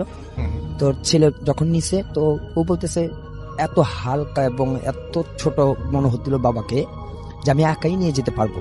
তো যেহেতু সবাই ছিল কাছে, তবু তার 3-4 জন মিলে নিয়ে গেল, লাশটাকে দাফন দিল। তো সেই রাত্রে তো সে সবাই দাফন টাফন করে চলে গেল। তো সেহরির পরে, ফজর নামাজের পরে ছেলেটা জিয়ারতের জন্য আসলো। তো এখন তো রমজান মাস, অন্ধকার এবং দিন আসতে আসতে অনেক দেরি হয়, কিন্তু নামাজ সেহরি খাওয়ার আজানের পরপরই জামাত দাঁড়িয়ে যায় নামাজের। তো ওই ছেলেটা নামাজ পড়ার পরে, ফজরের নামাজ পড়েই কবরস্থানে গিয়ে জিয়ারত করে। যখন সে মোনাজাত দিতেছিল, খুব অঝরে কান্না করতেছিল কবরস্থানে। তো সেই মুহূর্তে নাকি সেই ছেলেটা বলল যে আমি যখন মোনাজাত করি এবং খুব চিৎকার, মানে খুব অঝরে কান্না করি, তখন আমার এরকম একটা আওয়াজ আসে, এমন একটা কথা আমি শুনতে পারি, আমাকে বলতেছে নীরব বাসায় চলে যা, কাঁদিস না। তো উনি প্রথম মোনাজাত তো ভাবতে কোনো কিছু মনে নেই, উনি মোনাজাত করতেছিল, কান্না করতেছিল, সেই কথাটা আবারও আসে, নীরব বাসায় চলে যা। তখন সে তাড়াতাড়ি দ্রুত আর কি একটু ভয় চলে আসে তার ভিতরে, খুব ভয় ভীতিতে উনি সত্যি চলে আসে খুব তাড়াতাড়ি। কিন্তু সেই দিন তার কোনো কিছুই ভালো লাগেনি, সে নামাজও সেদিন পড়েনি এবং সে যে রোজাটা রাখছে, সে বলছে আমার রোজাটাই আমার কাছে ভালো লাগলো না, সেদিন আমার খুবই খারাপ লাগতেছিল, কোনো নামাজই পড়া হয়নি এবং সে পরবর্তীতে রাত্রে আর কবরস্থানে যাওয়া হয়নি। তো রাত্রে যখন সে ঘুমালো, সে ঘুমের মধ্যে সে এই কথাটা আসলো, তোকে বাসায় যেতে বলছি, নামাজ ছাড়তে বলছি। সে এরকম এই কথাগুলো শুনতে পায়, সে তাকে ধমক দেয়। তো উনি বলতেছে শব্দটা যে আসে এবং কথাটা বলে কে, ও এইটাকে নিয়ে অনেক ভয় পেতেছে। সে ভাবতেছে যে আমাকে জিনে ধরছে, এটা জিন আমাকে বলে, কারণ মানুষ মারা যাওয়ার পর মানুষ তার কিছু বলতে পারে না। তো কবরস্থান সকালবেলা ভরে যাওয়াতে হয়তো আমাকে জিন এরকম ডিস্টার্ব করতেছে। তো সে আমার কাছে কল করে আসলো, আমি তাকে বললাম যে এটা জিনের কোনো আসো বা জিন না। হ্যাঁ, আপনার আব্বু দুনিয়া থেকে বিদায় নিছেন, আপনার আব্বুই আপনাকে এই শাসনটা করতেছে, যেহেতু ভালোবাসাটা ছিল আপনি কবরস্থানে যাবেন, জিয়ারত করবেন। উনি এখনো বিশ্বাস করে না, সে এখনো বলে যে আমি তো কোনো ইবাদত, আমার কোনো নামাজই ভালো লাগে না যেতে। দ্বিতীয়ত আমি শুধু এইটুকুই কথা শুনতে পারি, নীরব কাঁদিস না, নীরব ইবাদত, নামাজ পড়, নামাজ ছাড়িস না। কিন্তু সে তার বাবাকে দেখতে পারে না, কথাগুলো শুনতে পারে। এখন সে এটা নিয়ে ইয়াতে আছে চিন্তিত, যেটা হয়তো জিন, কিন্তু মৃত ব্যক্তি আমার কাছে আসতে পারে না। ঘটনাটা এটাই ছিল। ও থ্যাংক ইউ সো মাচ।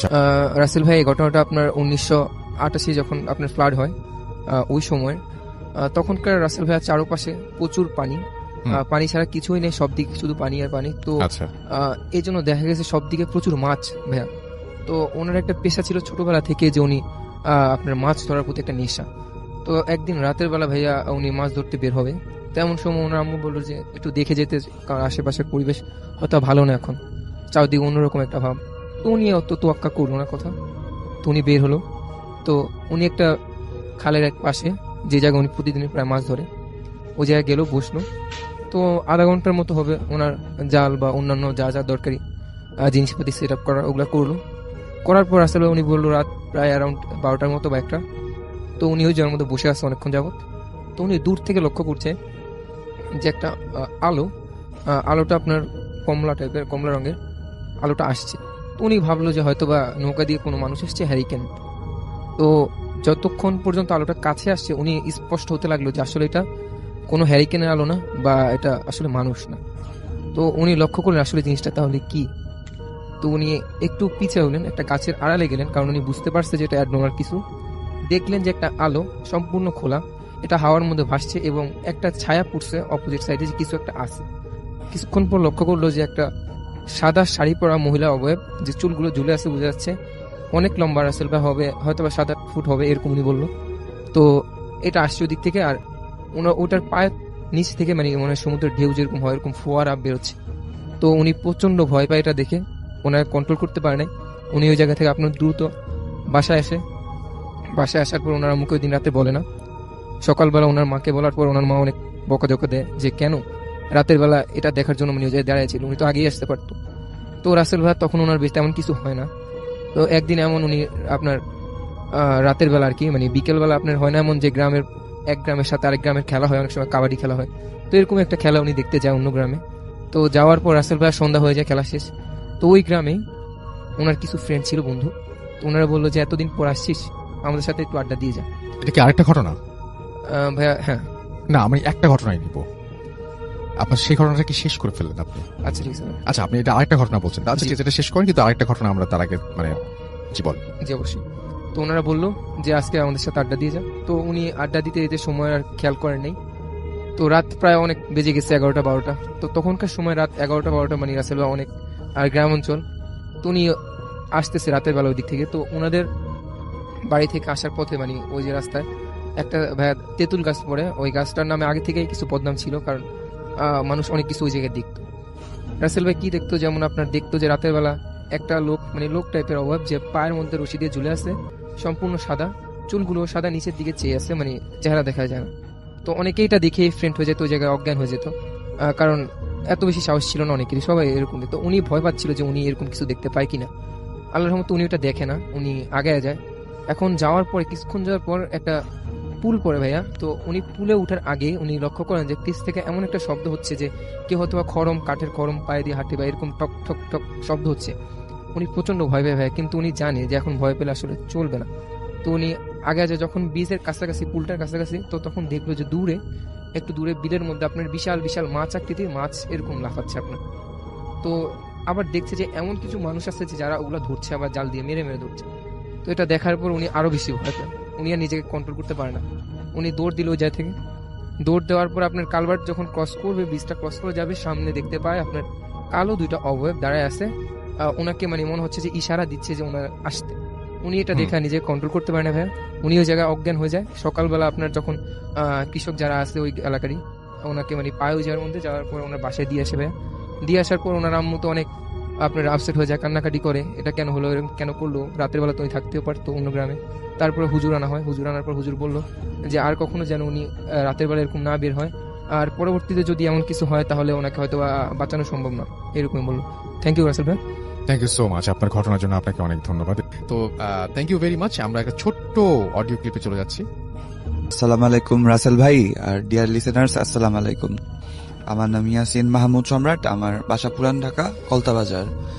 ইমন ইয়াসিন আমার পক্ষ থেকে সবাইকে রমজানের শুভেচ্ছা, রমজান মোবারক। তো গল্প বুঝার আগে বুঝানোর জন্য একটা কথা বলে শুরু করি।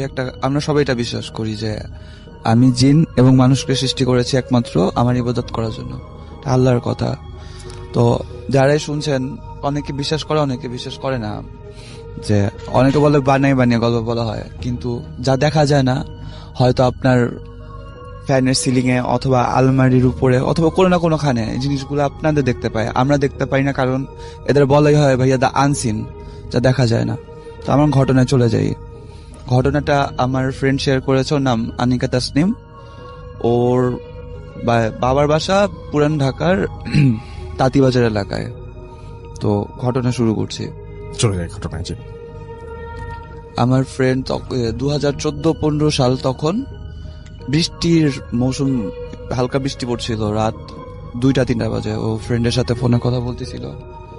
অনেকক্ষণ কথা বলার পরে ফোন রেখে যখন ঘুমাতে যাই, আমরা কি করি, ঘর টর পরিষ্কার করি, খাট ঝাড়ি। ও ঘরটার পরিষ্কার করতেছিল, খাট ঝাড়তেছিল, জানালা খোলা ছিল, ওই বাতাস আসতেছিল বৃষ্টির।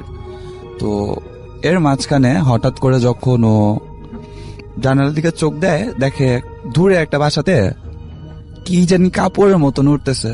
তো একটু কনফিউজ ছিল যে এটা কি কাপড় নাকি অন্য কিছু।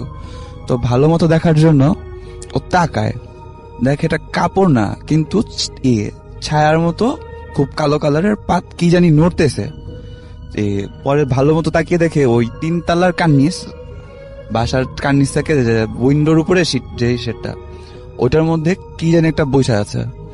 তো আমি যে জিজ্ঞেস করলাম কি বইসা আছে, দেখছোস কিরকম দেখতে? বলে পুরো একটা ছায়া, চোখ দুইটা দূরে থেকে বসেছিল লাল, আর খুব খারাপ ভাবে ওর দিকে তাকে একটা ভেন্সি কাটছে। হঠাৎ করে যদি কেউ রাতের বেলা এরকম অন্ধকারের মধ্যে কিছু একটা দেখা যায়, বোঝা যায় না ওই জিনিসটা যদি ভেজকে কাটে কেমন লাগবে। যাই হোক, ও দেখে ভয় পায় গেছে, ভয় পায় সাইডে চাইপা যায়। ও খাটে না যায়, জানলার এক পাশে চাইপা যায়, মানে ওই জিনিসটা থেকে চোখ সরানোর জন্য যতটুকু করা দরকার ও করে। আচ্ছা, তারপর ভাইয়া এখন জানালা না ভুলে লাগায়নি, জানলাটা খোলা ছিল। এখন ভয় ভয় চিন্তা জানলা লাগিয়ে পর্দা টানে দিয়ে খাটে যায় ঘুমাবে। আর চিন্তা করছে আমি কি দেখলাম, 2-3 মিনিটের জন্য একটু ব্ল্যাঙ্ক আউট হয়েছিল। তারপর আস্তে আস্তে জানলা সাহস সঞ্চয় করে জানলাটা লাগাতে যায়। যখন জানলাটা লাগাবে, জানলা একদিক দিয়ে লাগায়, ঠিক 1 সেকেন্ডের মধ্যে ধাপ করে চোখ খুলে দেখে ওই জিনিসটা ওই দূরের থেকে 2-4-5 সেকেন্ডের মধ্যে ওর জানলার সামনে এসে পড়ছে। তখন ও জিনিসটা যখন প্রপারলি সামনে দেখে, একদম ফেস টু ফেস, বললে দোস্ত চোখ দুইটা এত লাল ছিল, পুরো একটা কাল ছায়ার মতো। দেখা ও আর সহ্য করতে পারেনি জিনিসটা, এতটা কুস্তি ছিল। আর এমন রাগি ভাবে ওর দিকে তাকায় ছিল, জানলা খোলা থাকলে মনে হয় মেরে ফেলাইব, এরকম একটা অবস্থা। তো ও জিনিসটা নিতে পারেনি, এমনি একটু মানসিক ভাবে দুর্বল ছিল, সাথে সাথে সেন্সলেস হয়ে যায়। তারপরে আমি বলি তারপরে কি মনে পড়ে, তারপরে আমার কিছু মনে নাই। পরে ওর ফ্যামিলি থেকে যে ওরে বলছিল যে 3 দিন পরে ওর সেন্সটা আসে। তারপরে সেন্স আসার পরে খালি দেখতেছিল ডানে ভাবে মানুষ, কিন্তু ওর কথা বলতে পারতেছিল না, চাইতেছিল বাট ওর কথা আটকে গেছিল। তারপরে আবার ওর মাঝখানে 3-4 দিন কিছু মনে নেই। তো আবার যখন একটু সেন্স আসে, দেখে ওরে 3 রাস্তার মোড়ে ওই দুধ টুধ কি দিয়ে জানি ভাইয়া, যেটা ইউজুয়াল রিচুয়াল, ওইভাবে ওরা গোসল করানো হইতেছে, গা ধোয়া হইতেছে। পরে যখন ওর ফ্যামিলিরা জিজ্ঞেস করে ইন ডিটেলসে কি হয়েছিল আর ওর কিছু এক্সপিরিয়েন্স ছিল একসাথে বলি, তো ওর ফ্যামিলি থেকে বলে যে তোমার 3-4 দিন 5 দিন কোনো সেন্সই ছিল না, কথা বলতে পারো না, খালি খাইছো আর ঘুমাইছো।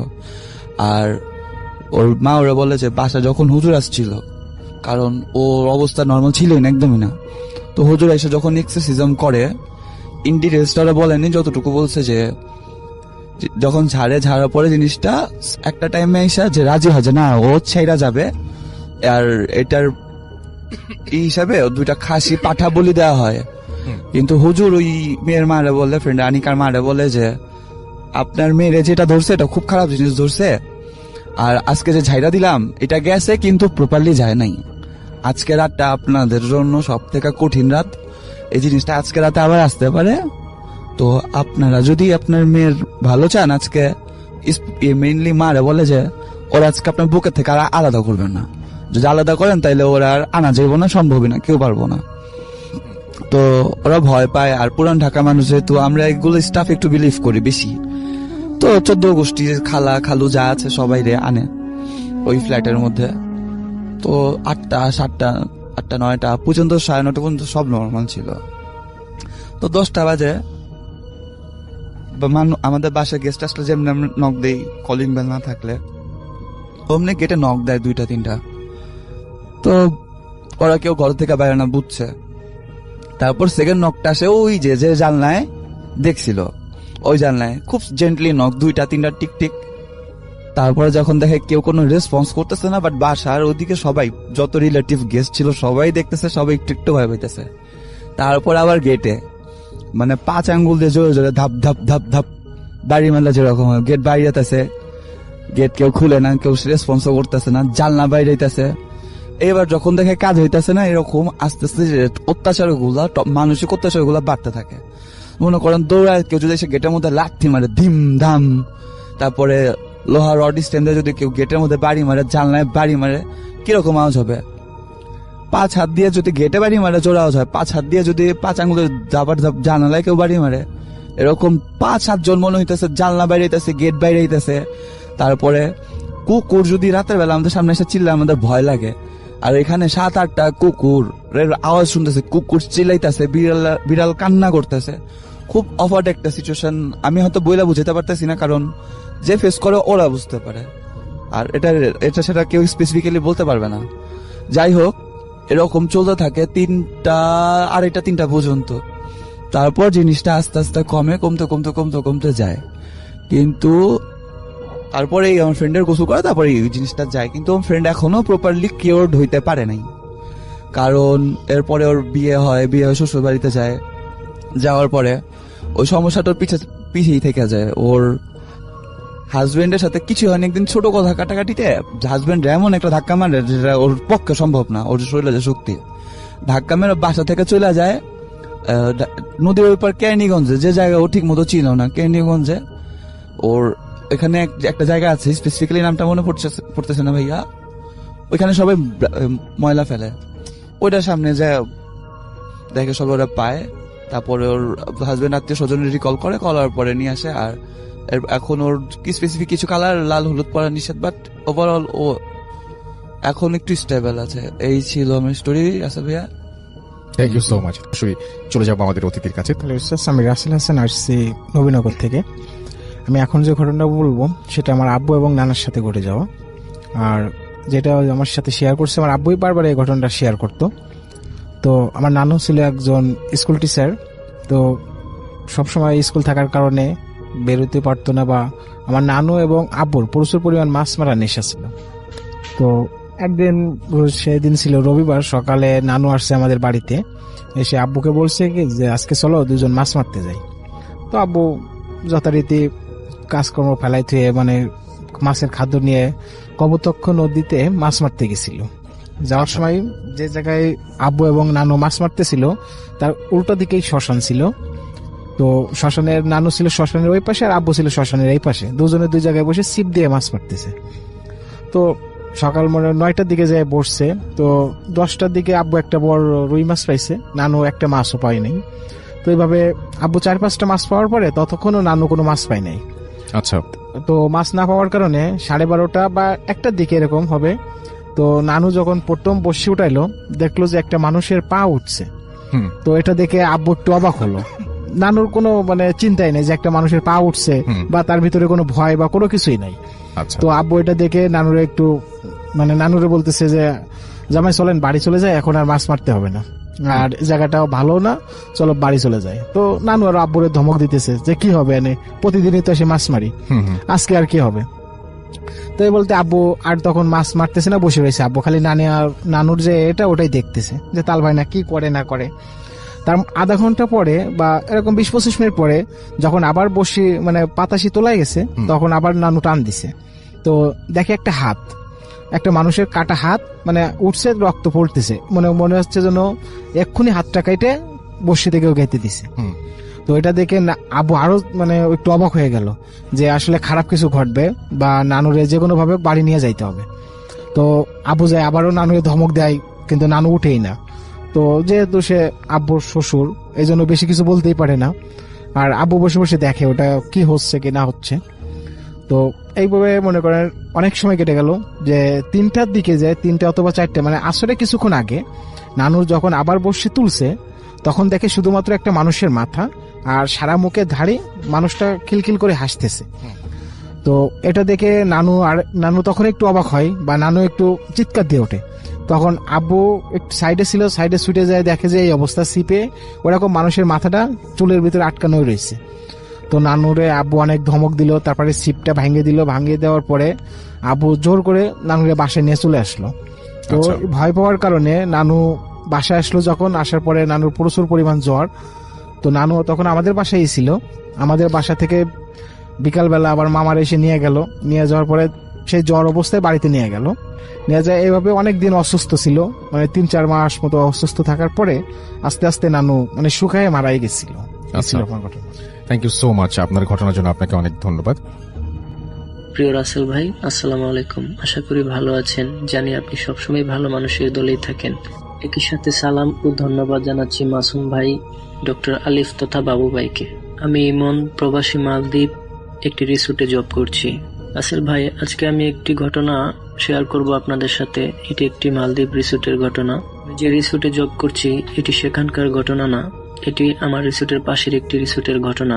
আমি আমার এক ফ্রেন্ডের মাধ্যমে এই ঘটনাটি শুনতে পাই। একটি বাস্তব এবং সত্য ঘটনা। যদিও আমি ভূতে ফেম শুরু থেকেই শুনি, কিন্তু সময় স্বল্পতার কারণে আমি ঘটনাগুলো শেয়ার করতে পারি নাই। এই ঘটনাটি আনুমানিক 2007 তখনকার ঘটনা। ঘটনার প্রেক্ষিতে ও রিসোর্ট পরিচিতি সমস্যার কারণে আমি রিসোর্টের পরিচিতিটা এখন দিচ্ছি না। এটি একটি রিসোর্ট নাইট গার্ডের ঘটনা। এই ঘটনাটি আমি আমার এক বন্ধুর মাধ্যমে শুনতে পাওয়া, যদিও সে আগে ওই রিসোর্টে জব করতেন। এখন আমি এবং আমার বন্ধু একই রিসোর্টে জব করছি। তো আর দেরি নয়, ঘটনাটি শুরু করছি। রিসোর্ট নাইট গার্ড প্রতিদিনের মতো তার টর্চ লাইট এবং যাবতীয় কিছু নিয়ে তার ডিউটি শুরু করলেন যথারীতি।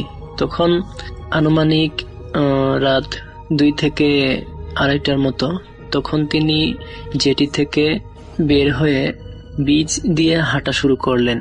তো আগেই বলা যাক যে সে বিচ এবং ওয়াটার বিলার যে জেটি, বিচ থেকে ওয়াটার বিলার যাইতে যে জেটি পরে সেখানে একটা মোড় পরে, সেই মোড়ের মধ্যে একটি বট গাছ আছে। এই দেশে এই গাছটাকে কি গাছ বলে আমার সঠিক জানা নাই, তবে আমি বট গাছই উল্লেখ করছি। অনেক বড় একটি গাছ, অনেক পুরাতন একটি গাছ। কথিত আছে সেখানে অনেক অলৌকিক জিনিস, অনেক কিছু দেখা যায়। রীতিমতো নাইট গার্ড সেই বিচ দিয়ে হাঁটতে হাঁটতে যাচ্ছিলেন। তো দূর থেকে উনি হঠাৎ দেখতে পায় সেই গাছের মধ্যে একটি বড় শেডও দেখতে পায় চাঁদের আলোতে। তখন তিনি তার হাতের টর্চ লাইটটা ওই দিকে লাইটটা দেয়। তো দেওয়ার পরে দেখে যে সেখানে একটি বড় শেডো, ভৌতিক আকৃতি একটি মহিলা এক পা এক ডালে এবং আরেকটি পা অন্য প্রান্তের আরেকটি ডালে দিয়ে দাঁড়িয়ে ওর দিকে লাল টুকটুকে চোখ দিয়ে তাকায় আছে এবং ইশারা করছে যে তুই এদিকে আসিস না, আসলে তোর ক্ষতি হবে। এই দেখে সে রীতিমতো ঘাবড়ে যায় এবং সেখান থেকে দৌড়ে চলে আসে। সে রাতে আর ও ডিউটি করে না এবং সকালবেলা বিস্তারিত এইচআর অফিসে জানায় এবং সে নাইট ডিউটি করতে নারাজ এবং সেই ডিউটি করবে না বলে সিদ্ধান্ত জানায়। তখন রীতিমতো টেনশনে পড়ে যায় এই ঘটনা। তারপর নাইট ডিউটি কাকে দেয়া যায়, কে যাবে সেখানে, সবাই খুব ভয় পেয়ে যায় বিষয়টা শুনে। তারপরে খোঁজাখুঁজি করে একজন লোক বের করে, সেও বাংলাদেশি, সে সিদ্ধান্ত নেয় যে আমি ডিউটি করবো, আমি সব ভয় পাই না। তো রীতিমতো সে তাকে অনেক কন্ডিশন দেওয়া হয় যে তুমি যদি ডিউটি করো তাহলে তোমাকে এই ধরনের ফেসিলিটি দেওয়া হবে, সমস্যা নেই। তো তিনি সেই ফেসিলিটি দেখে খুব ভালোই লাগলো। তখন তিনি তার রীতিমতো লাইট, টর্চ লাইট এবং এভরিথিং নিয়ে ডিউটিতে চলে যায়। রাত্র আনুমানিক 2টা-1টা হয়ে যায়, 1-2টা এরকম সময় তিনি দেখতে পায় যে না, কোনো সমস্যা নাই, ডিউটি করতে থাকে। তো এক সময় তিনি সেই দিয়ে হাঁটতে হাঁটতে ওই মোড়ে চলে যায়, গাছের নিচে যায়, কিছু দেখতে পায় না। তারপরে তিনি মোড়টা ক্রস করে ওয়াটার ভিলার এদিকে চলে যায়। ওয়াটার ভিলার সবকিছু চেক টেক করে আবার যখন রিটার্ন ব্যাক করবে তখন তিনি চোখে পড়ে সেই ভুতুরি মহিলাটাকে সে দুদিকে 2 ডালে দিয়ে ওর দিকে লাল টুকটুকে চোখ দিয়ে তাকায় আছে এবং ইশারায় বলতেছে যে তুই দিকে আসিস না, আসলে তোর ক্ষতি হবে। কিন্তু সে এই রাস্তা ছাড়া অন্য কোনো রাস্তায় আসা সম্ভব না, যেহেতু সে ওয়াটার ভিলার জেটিতে ছিল। কারণ সে মোড় ক্রস করে আসতে হবে বিচ বা অন্য কোনো রাস্তা দিয়ে সে রিসোর্টে প্রবেশ করতে হবে। বাকি পরে যায়। তারপরে সে খুব দ্রুত কি করবে এখন না বুঝে সে খুব দৌড় লাগায়। তো দৌড় দেওয়ার পরে সেই ওয়াটার ভিলেজ যেটি অতিক্রম করে মোড়ে আসতে না আসতেই তার লাইটটা কোথায় পড়ে যায়, সে আর দৌড়ে হুঁশ জ্ঞান নাই। তারপরে সে দৌড়াদৌড়ি করতে অন্ধকারের মধ্যে চলে যায়। তারপরে সে একটু পায় যে তাকে একটা জোরে থাপ্পড় মারা হয়, সে মাটিতে পড়ে যায়। তারপরে সে সেন্সলেস হয়ে যায়, কিছু বলতে পারে না। সকালবেলা অন্য সব মানুষ ডিউটিতে যাওয়ার সময় ওকে দেখতে পায় এবং নিয়ে আসে, চোর অফিসে দেখায়, রুমে রাখে এবং রীতিমতো তার গায়ে অনেক জ্বর চলে আসে, চেহারা কালো হয়ে যায়, খুব জ্বর আসে ওর। তারপরে থেকে 10 দিনের মতো ওকে ট্রিটমেন্ট করা হয়, কিন্তু সে সুস্থ হয় না। তারপরে বাংলাদেশে খবর তো অবশ্যই দেওয়া হয়েছিল। তারপরে বাংলাদেশে এক কবিরাজ ধরা হয়। তো ওই কবিরাজ কন্ডিশন দেয় যে একদমে খাসি কিনতে হবে এবং সে খাসিটাকে 1 কুবে জবাই করতে হবে, তারপরে সে সুস্থ হবে। তবে কন্ডিশন একটা, তাকে সেই রিসোর্টে রাখা যাবে না, ওখানে থাকলে তার ক্ষতি হবেই। তারপরে যথারীতি সেই কবিরাজের শর্ত অনুযায়ী সবকিছু করা হয়। তারপরে তিনি বাংলাদেশে চলে যায়। এখনো উনি বাংলাদেশে আছে, উনি আর ওই রিসোর্টে ব্যাক করতে পারে নাই। তো এই ছিল ঘটনা রাসেল ভাই। যদি আমার ঘটনাটি ভালো লেগে থাকে তাহলে অবশ্যই প্রচার করবেন। এবং আমি যে রিসোর্টে আছি সেই রিসোর্টটা একটা কবরস্থানের মধ্যে আগে ছিল, এখন সে কবরস্থান ভেঙে নতুন রিসোর্ট গড়া হয়েছে। আর অনেক ঘটনা আমার রিসোর্টেরও আছে, আমার বস ওনাদের মাধ্যমে আমি শোনা। অবশ্যই আমি চেষ্টা করবো সেই ঘটনাগুলা প্রচার করার জন্য, আপনাদের কাছে পাঠানোর জন্য। ভালো থাকবেন। সালটা ছিল 1976 সাল। আমি বর্ধমানে আমার কলেজ লাইফে কিছু বন্ধু বান্ধবের সঙ্গে সিনেমা দেখতে গিয়ে নাইট শো সিনেমা দেখলাম তাদের সঙ্গে। দেখার পর আমার ইচ্ছাই ছিল যে আমি আমার বর্ধমানের শহরে আমার কোনো একটা আত্মীয়র বাড়িতে গিয়ে থেকে যাব। সকালে আমি আবার যথারীতি ট্রেন ধরে আমার গলসি আমি আমার বাড়ি ফিরে আসবো। কিন্তু বিশ্বাস করুন আসলে ভাই, ভাগ্যচক্রে সেদিন কি হলো, আমার এক বন্ধু বিজয় বর্মন, তার সঙ্গে আমি যখন সিনেমা দেখে আমার আত্মীয় বাড়ি যাচ্ছি সেই রাস্তায় তার সঙ্গে আমার দেখা। এই কোথায় যাচ্ছিস? আমি বললাম তো আমি আমার আত্মীয় বাড়ি যাবো। আর তুই? রাস্তায় থাকবো ওখানে। আর তুই কি কোথায় যাচ্ছিস? বিজয় বললো আমার তো নাইট ডিউটি আছে। তো বিজয় ছিল রেলের গার্ড, মালগাড়ির গার্ড। ওর বেশিরভাগ গাড়ি বর্ধমান স্টেশন থেকে নিয়ে অন্ডাল এবং আসানসোল থেকে যেতে হতো। তো আমি ওকে জিজ্ঞেস করলাম যে তুই আজকে কোন দিকে যাবি? বলে আমি তো তোদের ওদিকে যাবো। তখনই আমার মনের মধ্যে একটা উৎসাহ জাগলো যে কখনো তো আমরা মালগাড়িতে এইভাবে যাইনি, যেটুকু যাতায়াত করেছি সবটাই ট্রেনে, প্যাসেঞ্জার ট্রেনে। তো এই গুডসে চাপার জন্য, গুডস ট্রেনে চাপার জন্য আমি বিজয়কে বললাম, বিজয় আমি তোর সঙ্গে যাই। তো চল বন্ধু আমার সঙ্গে চল, আমি তো ওইদিকে যাবো। খুব ভালো লাগলো বুঝলি। বিশ্বাস করুন রাসেল ভাই, সেদিনে সেই একটা রোমাঞ্চকর ঘটনা। আর আমি বিশেষ করে এই মালগাড়িতে চাপতে পারবো বিজয়ের সঙ্গে, খুব ভালো লাগলো। ওর সঙ্গে চলে এলাম। আসার পরে বর্ধমান স্টেশনের ক্যান্টিনে রাতের কিছু রুটি এবং তরকারি খেয়ে নিয়ে ও একটু টিফিন করলো। ওর যে রানিং গার্ডসের কোয়ার্টার, রানিং রুম, সেখানে গিয়ে দুজনে থাকার পরে ওর খবর হলো গাড়ি এবার ও পাচ্ছে, মালগাড়িটা যাচ্ছে, পাবে। যে গাড়িটাও ধরবে সেটা দাঁড়িয়ে আছে গুড সেটের ভিতরে। তো বর্ধমান মূল স্টেশন থেকে ওটা হাওড়া দিকে যেতে গাংপুর আর এর মাঝে যে সাইড লাইন আছে, সেই সাইড লাইনে ঘুরছে গাড়িটা ঢুকে আছে। ড্রাইভার চলে গেল, আমি বিজয়ের সঙ্গে আর যাচ্ছি। বিজয়ের এটা ব্যাগপত্র নিয়ে আমাদের দুজনে হাঁটতে হাঁটতে হাঁটতে, ওর হাতে একটা বড় টর্চ আছে যেটা রেলের ব্যবহৃত হয়, 5 বড় ফোকাস টর্চ, সেটাকে নিয়ে যাচ্ছি দুজনে খুব মস্তিষ্কে গল্প করতে করতে। আমি বলছি যে এত বড় গাড়ি, তোর কম্পার্টমেন্টটা কোনখানে? বলে পিছনে তো হবেই, চল না আরো পেছনে, আরো পেছনে।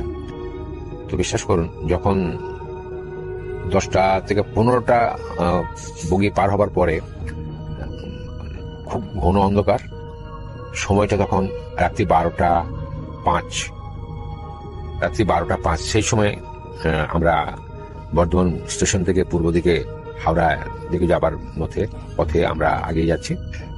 যখন আমরা ওর সঙ্গে আমি রাস্তা হাঁটছি, ওর গার্ডের কম্পার্টমেন্টে যাব বলে, তা আমি গল্প করতে করতে ওকে বলছি যে বিজয়, তুই যে নাইটে সমস্ত কিছু যাস বা তোর নাইট শিফটে ডিউটি করে, বলছে হ্যাঁ। আর তোর জীবনে কি সেরকম কোনো অলৌকিক ঘটনা বা কোনো কিছু দেখেছিস? বলছে হ্যাঁ বন্ধু, আমার জীবনে অনেক অলৌকিক ঘটনা আমি দেখেছি, যেটা তুই শুনলে সত্যি একটা ভয়ের ব্যাপার হবে বা একটা মন অন্যরকম কিছু দাঁড়াবে। হ্যাঁ, তো আমি তো ভালোভাবে চল যাই, যে তোর গার্ডের কম্পার্টমেন্টে ওঠার পরে দুজনে মিলে বসে বেশ সুন্দর করে গল্প করবো এবং জানবো বিষয়টা। ঠিক আছে, এই বলতে বলতে কম্পার্টমেন্টে চাপলাম। গাড়িটা মিনিট 5-6 পরে ছাড়লো। গোষ্ঠটা ছাড়ার পরে গাড়ি বর্ধমান স্টেশন পার হয়ে টোটাল আসানসোল দিকে যাচ্ছে। তো গাড়ি যেতে যেতে খানা জংশন এবং গলসির মাঝে একটা নির্জন জায়গায় গাড়িটা থেমে গেল। তো ও ভিতরে বসে ওর নিজের কাজটা করছে, পেন পেপার যেটুকু করার দরকার সেটুকু সারছে। আমি উৎসাহ ভরে আগ্রহের সঙ্গে কেমন লাগে বাইরে বেশ এটা আকাশটা দেখার জন্য আমি ওর গার্ডের কম্পার্টমেন্ট থেকে বেরিয়ে, যে করিডোরের মতো জায়গাটা করা আছে বড় চাতালের মতো, আমি সেই জায়গায় দাঁড়িয়ে গেলাম। দাঁড়িয়ে আমার জীবনে একটা চরম জিনিস আমি সেদিন দেখতে পেলাম। রাসেল ভাই, কখনো আমি ভাবতে পারিনি যে আমার জীবনে আমি এই ঘটনা আমি কখনো আমি দেখছি কি একটা মরা মাথার মতো লাফাচ্ছে। মনে হচ্ছে যেন এখনই এটা এই গাড়িতে, এই বিজয়ের মালগাড়িতে তার দেহটা দুফাঁক হয়ে গেছে। তো মাথাটা যখন লাফাচ্ছে, তো আমি নিজেকে তখন ঠিক না রাখতে পেরে আমি ওইখান থেকে গার্ডের বিজয়ের কম্পার্টমেন্টের দিকে যেই ধাওয়া করব, ছুটে আমি তার ওই রুমটার ভিতরে ঢুকবো, ঠিক তখনই দেখতে পাচ্ছি, আমি তাকিয়ে দেখছি মাথাটা নেই, কিন্তু একটা মহিলা, নিচে অংশটা কিচ্ছু নেই, শুধু একটা কাপড় দুলছে, আর সেই মাথাতে এক রাশ চুল নিয়ে শুধু কাঁদছে। কান্নার শব্দটা আমি পরিষ্কার শুনতে পাচ্ছি, কে যেন কাঁদছে। তা আমি ছুটে বিজয়ের কাছে চলে এলাম। কি হলো রে, তুই এইভাবে ছুটে চলে এলি আমার কাছে? আমি দেখ কি যেন একটা দেখতে পাচ্ছি। কি দেখতে পাচ্ছিস? আমরা দেখতে পেলাম যে একটা মাথা যেন লাইনটার উপরে, রেল লাইনের উপরে লাফাচ্ছে। তারপরে দেখতে পেলাম যে আরেকটা মেয়ে ছেলে, তার নিচে অংশে কাপড়টা শুধু দুলছে, তার পা থেকে কিচ্ছু বোঝা যাচ্ছে না, এক রাশ চুল সেই মাথাটার মধ্যে, আর সে মেয়েটা কাঁদছে। বলছে আয় বস, আমার কাছে বস। বসলাম, তার বোতল থেকে জল বার করে আমাকে দিল, আমি দু ঢোক খেলাম, কিন্তু বারবার তাকিয়ে আছি আমি সে বাইরের দৃশ্যটা দিকে, আর ভাবছি কি দেখলাম। তখন বিজয় আমাকে বললো, তুই কি দেখেছিস বল? আমি এই জিনিস আমি নিজের চোখে দেখলাম। বলছে হ্যাঁ দেখা যায়, সত্যি দেখা যায়, যারা অপঘাতে এইভাবে বা রেলে কাটা যায় বা আত্মহত্যা করে, সেই রকম একটা কিছু। তো জানি না এর মধ্যে সত্যতা আছে কিনা। এই শতাত্মা কুয়াত্মা যেগুলো সাধারণত পৃথিবীর বুকে চালু আছে, প্রচলিত কথা, ভূত প্রেত জিন, তো তার মধ্যে কোনো মিল পাই কিনা। গাড়ি ছেড়ে দিল, আস্তে আস্তে গাড়িটা আমার গোলসে স্টেশনের কাছে এলো। আমি ওকে বললাম, বন্ধু আমাকে যে জায়গায় তুই নামাবি সেটা আমার যেন লেভেল ক্রসিং এর উপরে থাকে। তো গাড়িটা আগিয়ে গেল, ও ভ্যাকুম করে গাড়িটাকে স্লো করে দিল, আমি নামলাম। নামার পরে ও টর্চটা দেখালো, বল দেখ তুই কি তোর রাস্তাটা পেয়েছিস? আমি বললাম হ্যাঁ বন্ধু, আমি আমার রাস্তা পেয়েছি, তুই তোর জায়গায় চলে যা। আমি ওইখান থেকে ঊর্ধ্বশ্বাসে ওই মিডনাইটে, রাত্রি তখন প্রায় 1:45 হবে, আমি তখন ছুটতে ছুটতে ছুটতে ছুটতে আমি আমার বাড়ি পৌঁছে গেলাম। এবং এই ছুটতে ছুটতে গিয়ে আমাদের তখন গ্রামের রাস্তা খুব খানাখন্দে ভর্তি, তো কতবার যে আছাড় খেয়েছি আর ওই দৃশ্য মনে করতে করতে ঘরে এসে পৌঁছেছি। আমার জীবনে একটা চরম অনুভূতি, চরম পাওনা, চরম দৃশ্য। এই ছিল আমার জীবনের চরম একটা ঘটনা। ভালো থাকবেন রাসেল ভাই, সকলকে শুভেচ্ছা জানিয়ে আমার জীবনের একটা ঘটনা আমি এখানে শেষ করলাম। থ্যাংক ইউ সো মাচ, আপনার ঘটনার জন্য আপনাকে অনেক ধন্যবাদ। তো থ্যাংক ইউ ভেরি মাচ। আমরা একটা ছোট্ট অডিও ক্লিপে চলে যাচ্ছি। আসসালামু আলাইকুম রাসেল ভাইয়া, আমি মাহমুদ সাহেব বরাবর বগুড়ার এয়ারপোর্ট এলাকা থেকে বলছি। ভাইয়া আমি একটি ঘটনা বলবো, এটা একটা অদৃশ্য হাসপাতাল কেন্দ্রিক ঘটনা। আমি সরাসরি ঘটনায় যেতে যাচ্ছি। অডিয়েন্স যারা আমার এই ঘটনাটি যদি আপনাদের ভালো লাগে সেটাও একটু রেসপন্স করবেন, এবং যদি ভালো না লাগে সেটাও বলবেন, কেননা আমি ভূত.com-এ যাচ্ছি 2-1 দিন ধরে। অনেকেই আমাকে বলেছে যে ভাই আপনার ঘটনা খুব ভালো লাগে। তো আমি এবার ভূত FM লিসেনারদের কাছে জানতে চাই আমার ঘটনা আপনাদের কাছে কেমন লাগলো। চলুন চলে গেলাম ঘটনাতে। রাত তখন প্রায় 1টা। রফিক একজন অ্যাম্বুলেন্স ড্রাইভার। সে প্রতিদিনের মতো রোগী নিয়ে যাচ্ছিল ঢাকা থেকে খুলনার দিকে। মাঝপথে হঠাৎ বৃষ্টি শুরু হয়ে গেল। প্রবল বজ্রপাত, ফাঁকা রাস্তা, শুধু অ্যাম্বুলেন্স সাইরনের শব্দ শোনা যাচ্ছে। আগে বলে রাখি, আমার এই ঘটনাটি চোখ বন্ধ করে অন্ধকার রুমে শোনেন, তাহলে বুঝবেন ভয়টা কোথায়। তো ফাঁকা রাস্তায় বজ্রপাত হচ্ছে, এদিকে অ্যাম্বুলেন্স তার হুইসিল বাজিয়ে চলছে গতিতে। কিন্তু আচমকা গাড়ির ইঞ্জিনটি হঠাৎ বন্ধ হয়ে গেল। সে নেমে দেখে সামনে একটা পুরনো গেট, তাতে লেখা ছিল চন্দ্রীপুর গ্রামীণ হাসপাতাল। রফিক তো পুরোই অবাক। এই নামের হাসপাতাল তো সে তার জীবনে কোনোদিনও শোনেনি। তবু রোগীকে বাঁচাতে হবে ভেবে সে ভেতরে ঢুকলো গাড়ি নিয়ে। ভেতরে ঢুকেই তার গায়ে কাটা দিল। ভেতরটা একদম নতুন হাসপাতালের মতো, কিন্তু আশেপাশে না কেউ ছিল না। দেয়ালে সারি সারি পুরনো ছবি আঁকানো ছিল, ডক্টর, নার্স, আর পেছনে লালচে দাগ, মনে হলো যেন রক্ত। রফিক চিৎকার করে ডাকলো, এই কেউ আছেন? একটু আমার এই রুগীটাকে একটু দেখবেন। একজন নার্স তার কণ্ঠ শুনে এগিয়ে এলো, মুখে হাসি কিন্তু চোখের দৃষ্টি ফাঁকা। সে রুগীটাকে নিয়ে ভিতরে গেল। রফিক বাইরে বসে সিগারেট ধরালো। কয়েক মিনিট পর ভিতর থেকে করুণ চিৎকারের শব্দ, বাঁচাও বাঁচাও! সে দৌড়ে ভিতরে ঢুকে গেল এবং ভিতরে গিয়ে দেখে রুগীটা নেই, আর সেই নার্সও নেই। শুধু একটা বিছানা, তাতে রক্তে ভেজানো চাদর, আর দেয়ালে লেখা, তুমি দেরি করে ফেলেছ রফিক। সে চমকে গেল। কে তার নাম জানে এখানে, এই অচেনা এক জায়গায় এবং অচেনা এক হাসপাতালে? তারপর পুরো হাসপাতালটা কাঁপতে লাগলো। লাইট নিভে গেল। রফিক দৌড়ে বেরিয়ে আসে এবং বাইরে এসে দেখে হাসপাতালটাই নেই, শুধু একটা পুরনো ভাঙা বিল্ডিং যেটা বহু বছর আগে গেছে। লোকজন পরে জানায় চন্দ্রপুর হাসপাতাল পুড়ে গিয়েছিল 1998 সালে। তখন সেখানে এক নার্স, এক ডাক্তার আর 3 জন রোগী মারা যায় সেই আগুনে পড়েই। কিন্তু আজও মাঝরাতে কেউ সেখানে গেলে তাদের দেখা মেলে, মানে যে যাবে সে দেখবেই। রফিক সেই রাতটার পর প্রায় 1 মাস ঘুমাতে পারেনি। চোখ বন্ধ করলেই সেই হাসপাতালের রক্তমাখা দেয়াল আর নার্সের ফাঁকা চোখ ভেসে ওঠে তার চোখের সামনে। একদিন সে ঠিক করলো, যেভাবেই হোক সত্যিটা তাকে খুঁজে বের করতেই হবে। রাত ঠিক 12টা, পূর্ণিমার চাঁদ উঠেছে। সে আবার গাড়ি নিয়ে গেল সেই চন্দ্রপুরের পথে। এবার গেটে কোনো সাইনবোর্ড নেই, শুধু একটা ভাঙা লোহার ফ্রেম। তবুও রফিকের মনে হলো সে ঠিক সেই জায়গাতেই এসেছিল। ভেতরে ঢুকতেই ঠান্ডা বাতাসে শরীর কেঁপে উঠল তার। হঠাৎ কানে ভেসে এলো এক পরিচিত শব্দ, রফিক তুমি ফিরেছ।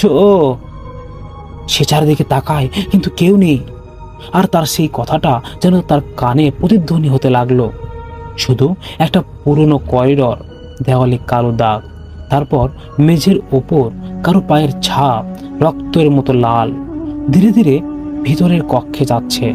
রফিক সেই ছাপ অনুসরণ করতে করতে ঢুকে পড়ল একটা ওয়ার্ডে। ওখানে একটা পুরনো বিছানা, আর তাতে তার উপর পড়ে আছে আগের রাতের চাদরটা। ঠিক তখন পেছন থেকে এক ঠান্ডা হাত তার কাঁধে পড়ল। সে ঘুরে দেখে সেই নার্স যে কালকে আমার রোগীকে নিয়ে উধাও হয়ে গিয়েছিল। শুধু চুল ছড়ানো, লাল চোখ, মুখে ফাঁকা হাসি। তুমি রোগীটাকে ছেড়ে চলে গেলে, এখন তার জায়গাটা তোমার। এভাবে হাসাকে সেই নার্স গর্জন দিয়ে। রফিক চিৎকার করতে গিয়ে দেখলো গলা দিয়ে কোনো শব্দই বের হচ্ছিল না। নার্স ধীরে ধীরে তার কাছে আসতে শুরু করে। তার ঠোঁট ফিসফিস করে বলছে, আজ রাতেও আমরা আপনার অপারেশন করব। তারপর হাসপাতালের সব লাইট একসাথে জ্বলে ওঠে। সব ঘরে রোগীদের চিৎকার, করিডোরে ছুটছে ডাক্তাররা, কিন্তু তাদের চোখে কোনো প্রাণ নেই, শুধু মুখে সেলাইয়ের দাগ। রফিক পেছনে দৌড় দিল, দরজা খুলতে চাইল, কিন্তু দেখে সেখানে দরজাই নেই, সব দিকেই দেয়াল। ঠিক সেই মুহূর্তেই নার্সটা কানের কাছে ফিসফিস করে বলল, তুমি এখন চন্দ্রপুরের স্থায়ী সদস্য। সে খুশিতে পাগল হয়ে যাচ্ছিল নতুন একটি সদস্য। পরের দিন ভোরে লোকজন রাস্তায় একটা ভাঙা অ্যাম্বুলেন্স পায়। ভিতরে শুধু একজোড়া রক্ত মাখা হাতের ছাপ আর ড্যাশবোর্ডে থাকা লেখা, চন্দ্রপুরের হাসপাতালে ভর্তি চলছে। এবার চন্দ্রপুরের অদৃশ্য হাসপাতালের শেষ সত্যটা বল। রফিক অদৃশ্য, এবং অদৃশ্য হয়ে যাওয়া 1 সপ্তাহ পর স্থানীয় পত্রিকায় সাংবাদিক মাহির ঘটনাটি তদন্ত করতে এলে রফিকের অ্যাম্বুলেন্সটা সে নিচে দেখেছিল। সেখানে ভিতরে রক্তমাখা ছাপ, ড্যাশবোর্ডে অদ্ভুত লেখাগুলো এখনো শুকায়নি। মাহির সিদ্ধান্ত নিল রাতেই যাবে, কারণ সব ঘটনা নাকি রাতেই ঘটে। রাত 12:15 বাজে। চাঁদের আলোয় সেই পোড়া বিল্ডিংটা যেন জীবন্ত লাগছিল। হাতের টর্চ জেলে মাহির ঢুকলো ভিতরে। বাতাস ভারী, পচা গন্ধে নাক বন্ধ হয়ে আসছিল সেই রফিক সাংবাদিকের। এবং করিডোরের শেষ একটি দরজা নিজে থেকেই খুলে গেল। ভেতর থেকে আসছে ফিসফিসানি আওয়াজ, হেই ডাক্তারকে ডাকো, রোগী এসেছে, যাও যাও ডাক্তারকে ডাকো। মাহির ভাবলো কেউ হয়তো মজা করছে, কিন্তু ভেতরে ঢুকেই তার টর্চ নিভে গেল এবং সবকিছুই অন্ধকার, অর্থাৎ চারিদিকেই অন্ধকার। একটু পর মৃদু আলোয় সে দেখল সামনে 5 জন ব্যক্তি দাঁড়িয়ে। তাদের গায়ে সাদা কোট, কিন্তু চোখ ফাঁকা, মুখে সেলাই করা দাগ। তাদের মাঝখানে দাঁড়িয়ে সেই নার্স, মুখে পচা হাসি, হাতে মরিচা ধরা কাঁচি কাঁচি কাঁচি যেটাতে ঘাস কাটে আর কি। সে বলে উঠল, পিকের রিপোর্ট এখনো অসম্পূর্ণ, তুমি এসেছ ঠিক সময়ে সাংবাদিক সাহেব।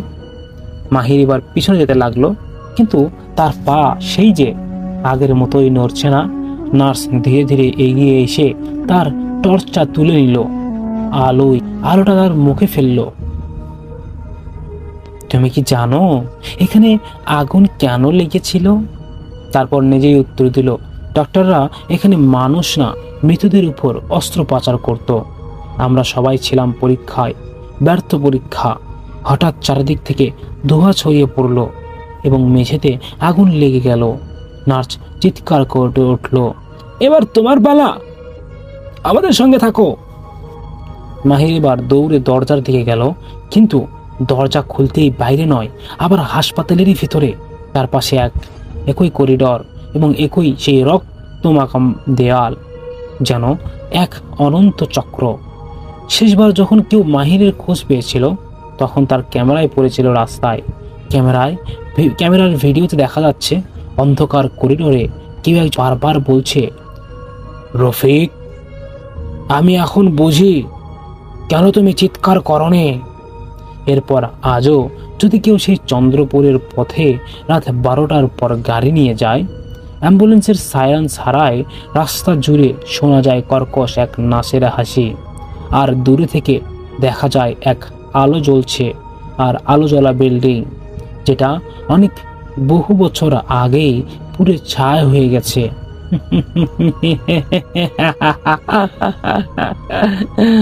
তো এটা বলে ঘরে শেষ করেছেন এবং তিনি বলেছেন, ভাইয়া আমার এই ঘটনাটি আপনি যদি পড়ে শোনাইতেন তাহলে অবশ্যই আমরা খুশি হতাম। তো যাই হোক লিসেনার্স, যারা আমাদের এই সম্পূর্ণ ঘটনা শুনলেন তারা একটু বলে যাবেন সর্বশেষ ঘটনাটি, আপনাদের দেওয়া ঘটনাটি কেমন হয়েছে আর কেমন লাগলো আমার কণ্ঠতে ঘটনাটি, সেটাও জানাবেন। আমাদের এই মুহূর্তে বিদায় নিতে হবে, দেখা হবে গতকাল নতুন কোনো ইমেইল এপিসোডে। সে পর্যন্ত আপনারা আমাকে ঘটনা পাঠাতে থাকেন। চলুন এখানেই বিদায় নিয়ে নিচ্ছি। আসসালাম। ডিয়ার লিসেনার, আজকের এই ইমেইল এপিসোডটি এতদূর পর্যন্তই। যারা আমাদের এই সম্পূর্ণ ইমেইল এপিসোডগুলো শুনলেন তাদেরকে অসংখ্য ধন্যবাদ। লিসেনার্স, আমরা কিন্তু আপনাদের জন্য আরো একটি ভয়ঙ্কর ইমেইল এপিসোড নিয়ে আসব, আর সেটা আপনাদের মতোই অডিয়েন্স আমাদেরকে পাঠিয়েছেন এবং অনেকেই rjrussellbhuj.com অব্দি যেতে পারে না এবং তাদের ঘটনা আনফর্চুনেটলি হয়তোবা গ্রহণযোগ্য করে না, তাদের ঘটনার ভিতরে সেরকম কোনো কিছু নেই বা ঘটনা অনেক ছোট, এই জন্য তার ঘটনা কিন্তু আজ রাসেল গ্রহণ করে না। তো আমি আজকে আপনাদেরকে একটি ঘটনা শোনাবো, যেটা আপনাদের মতোই দেওয়া একজন ব্যক্তির।